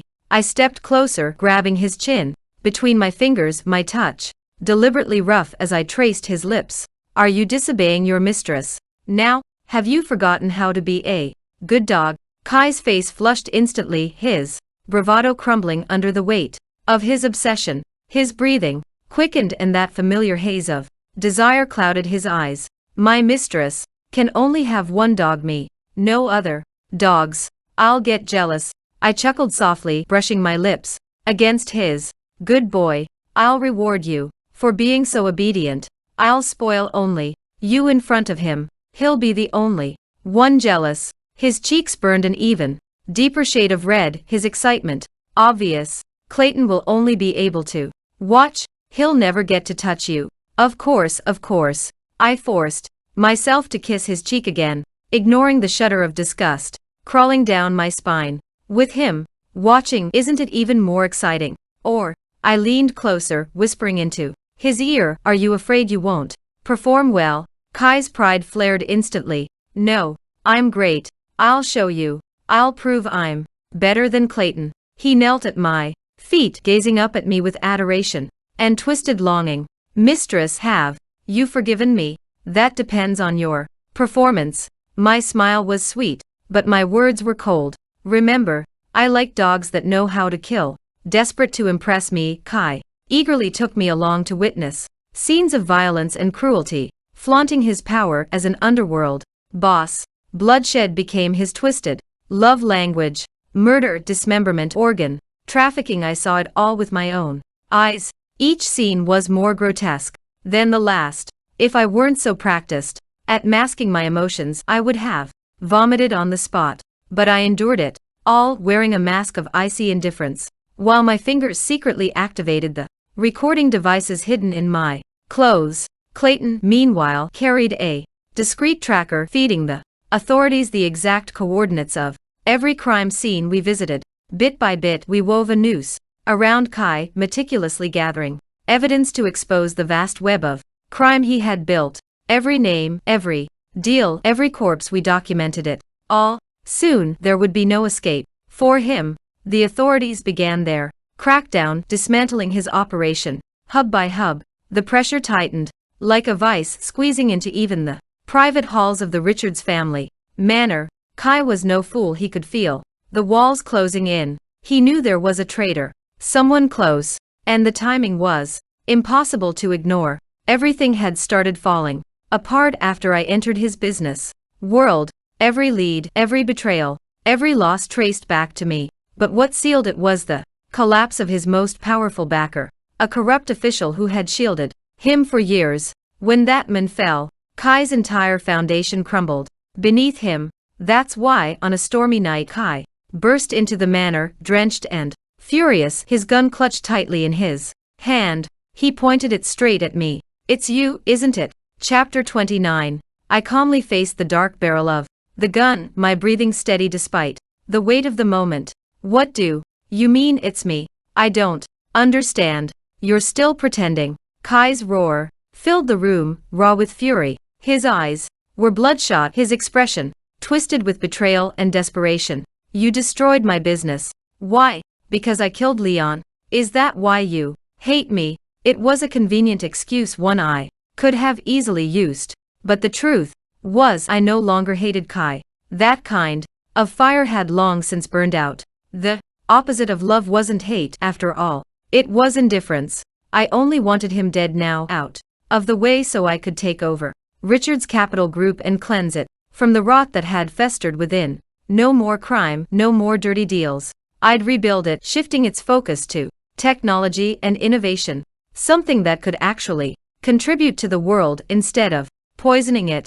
I don't want to argue. My voice was calm, almost lazy, as I slowly spread my arms, leaving myself completely exposed. If you're so sure it's me, then shoot. His hand shook violently, the gun wavering as his grip faltered. Tears shimmered in his eyes, but his lips curled into a wide, manic grin. The conflicting emotions twisted his face into something barely human, laughing and crying at the same time, teetering on the edge of madness. Clayton is already dead, he said, with a sneer, though his voice trembled beneath the bravado. I sent over 30 bodyguards after him, all top-tier mercenaries. They should have beaten him into a bloody pulp by now. How does that make you feel? Does it hurt? The words struck me like a whip, stripping away my composure before I could stop it. Stop it. My voice cracked, sharp with desperation. He's innocent. If you have a problem, come at me.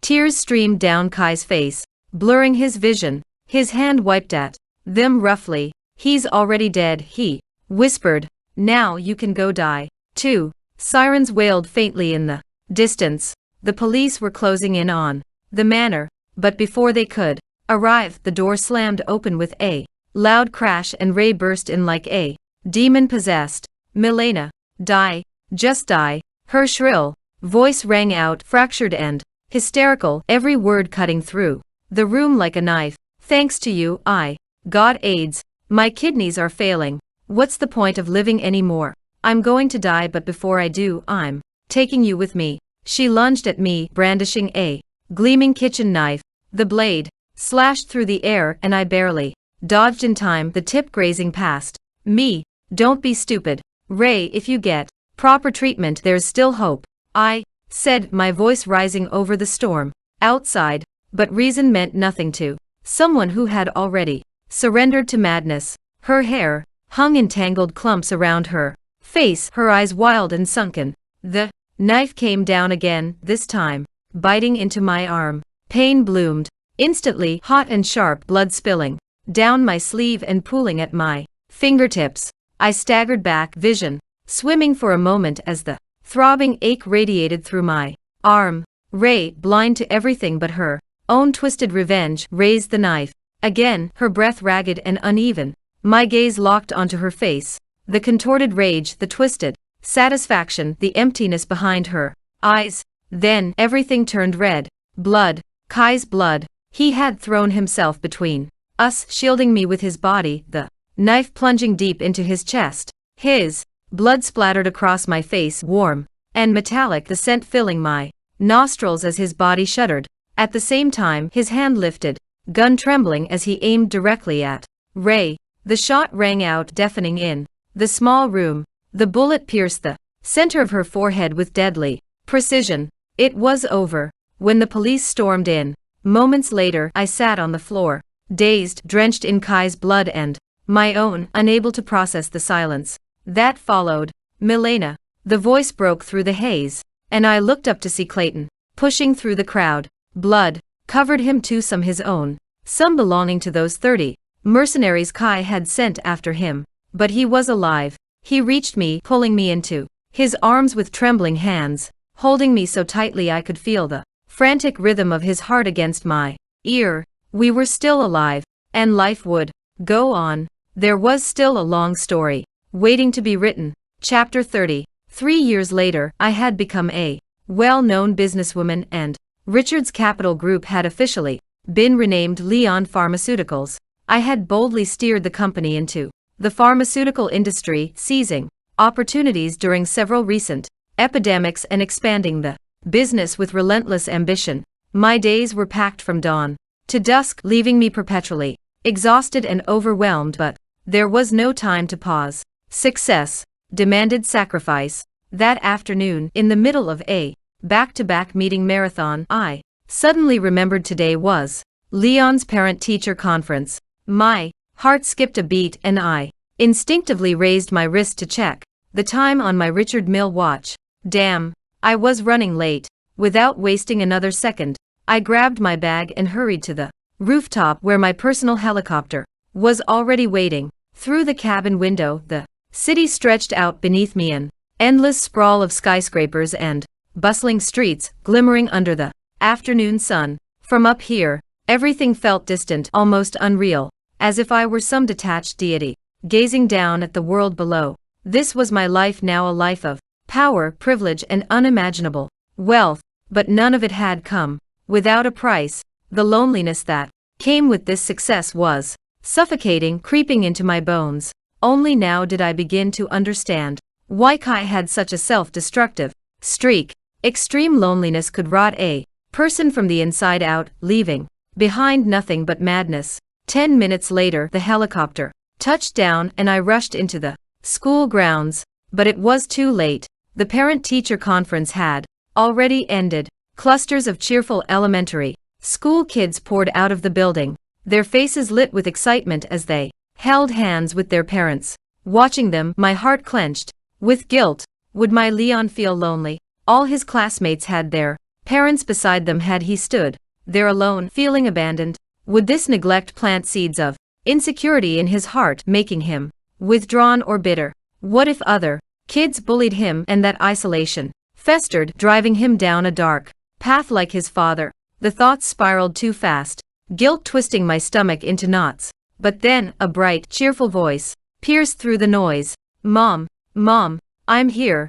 I turned instantly, my eyes locking onto Leon's bright, beaming face. There he was, grinning from ear to ear, his little tiger teeth peeking out as he waved at me with unrestrained excitement. His smile was so pure, so carefree, nothing like the tragic scenarios I'd conjured up in my mind. Standing beside him was Clayton, his large hand gently holding Leon's much smaller one. His smile was calm and reassuring, grounding me in reality. Uncle Clayton came to the meeting for me today, Leon declared proudly, his voice bubbling over with excitement. My classmates said he's super tall, super handsome, and his legs are so long. They said his legs couldn't even fit under my desk. Leon swung our hands playfully. One hand clutched Clayton's, the other holding mine. Clayton and I exchanged a look, and I mouthed silently, "Thank you." He didn't hesitate. His gaze held mine, unwavering, and his reply was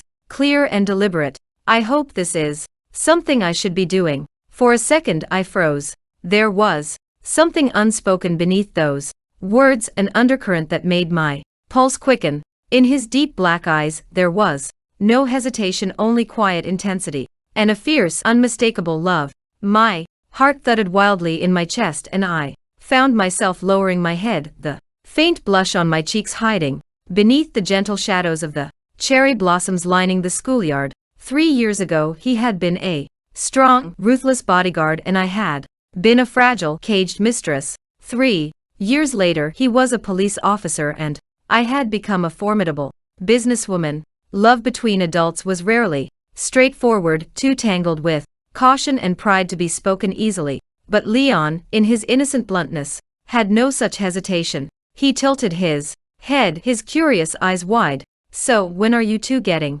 married? My classmates keep asking if Uncle Clayton is my dad." Before the cherry blossoms fully withered, Clayton and I made our relationship official. Lovers, partners, two people who had walked through fire and still wanted to walk through life together. And we would make it Hanan.